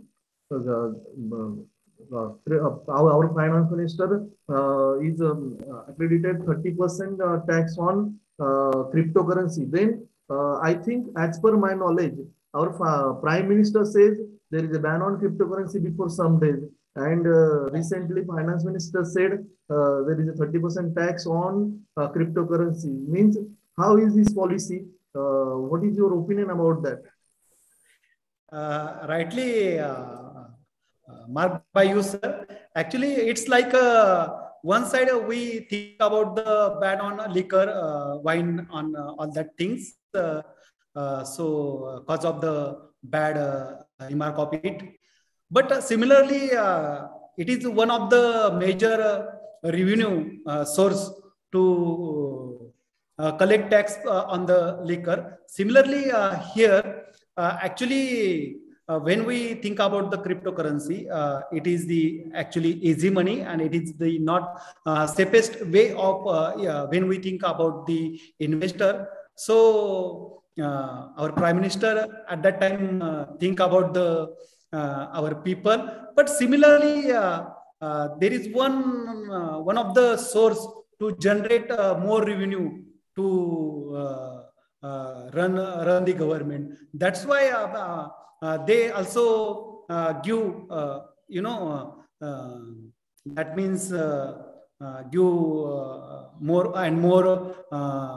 That means actually they received the more tax from that particular cryptocurrency. That's why when finance minister present budget into the parliament, that time they think about the revenue generation. So this is the controversy about all about that things. And even our government is also start one digital currency like cryptocurrency, because it is the one of the major source to generate revenue to run the government. That's all about. So it is nothing but it's one of the controversies, sir, as per my opinion. I have another question. Our finance minister also launched digital rupee, digital currency through the RBI. It's a successful thing or not, sir? Actually, at initial stage, at initial stage there are certain limitations and limitation in front of it. But as when we face the problems of COVID-19, we face how to tackle our education system. But this is one of the example of today's session. We are organized such event, on online platform. Similarly, there are a number of limitations of such a digital currency. But when once it is rooted into the market, then it will run smoothly, I think. So we will wait for to root it properly into the market. But we never denied it because it is globally accepted. And when we accepted the LPG, so it is one of the popular investment option nowadays at a globe. So we never denied to stop the cryptocurrencies and digital currency in India. Okay, thank you, sir. As a head and convener of this program, I again welcomes and thankful to our president of Mahatma Gandhi Shikshan Mandal Chopda, Honorable Bhaiya Sahib. I heartily thankful to you, and I heartily thankful to Ravindra Jadhav sir, Shyam Salunke sir, and Dongre sir. Really, this is a much fruitful and knowledgeable sessions to all of us. We also thankful to all the participants. And I hand over this session to the our colleague Abhijit sir, please. Sadhu sir. Yes, sir. Sir, what will you suggest while we go for investment? In which proportion we should investment? Like what percentage should invest in share market, stock market? What percentage of investment should invest in mutual fund? What do you suggest about that? How can we minimize our risk and grow our profit? Yeah, definitely for this, we need to invest our 50% money into the safest market, that is where low risk is there, just like a mutual fund, SIP and fixed deposit, and our 50% money into the share market and like a cryptocurrency. But it is suggested that never invest in cryptocurrency more than 3 to 4% of your total investment. Okay, thank you, sir. So, shall we go for the vote of thanks? Okay. First of all, I would like, first of all, I express my sincere gratitude towards our chief patron, the president of our institute, Honorable Sahib. Thank you, Sahib, for making out time for us and your continuous mentorship. Then I would like to thanks to all our resource person, Professor Dr. Dongre sir, Professor Dr. Salunke sir, Professor Dr. Jadhav sir. Thank you all for the delivering such a wonderful lectures. The thought and knowledge you share with us will be beneficial to all of us throughout our entire life. Then I also extend my sincere gratitude towards our principal for their leading supervision and inspiration at every point of our college. I thanks to all peoples who helps us either directly or indirectly to make the webinar successful. Thanks to all participants for attending the meeting and make this webinar successful. Special thanks to Dr. Lalchan Patle for his technical assistance to us. With the prior permission of chairperson of this session, I declare that the program will come to end here. Thanks all of you. Thank you so much. Thank you, Sahib. Thank you, sir. Listen, what all participants, the link of feedback form has shared in the group, in chat box, and also on the in the description of YouTube. Please fill that feedback form. Then tomorrow you will get the e-certificate of the webinar. Okay. Thank you, sir. Thank you, sir.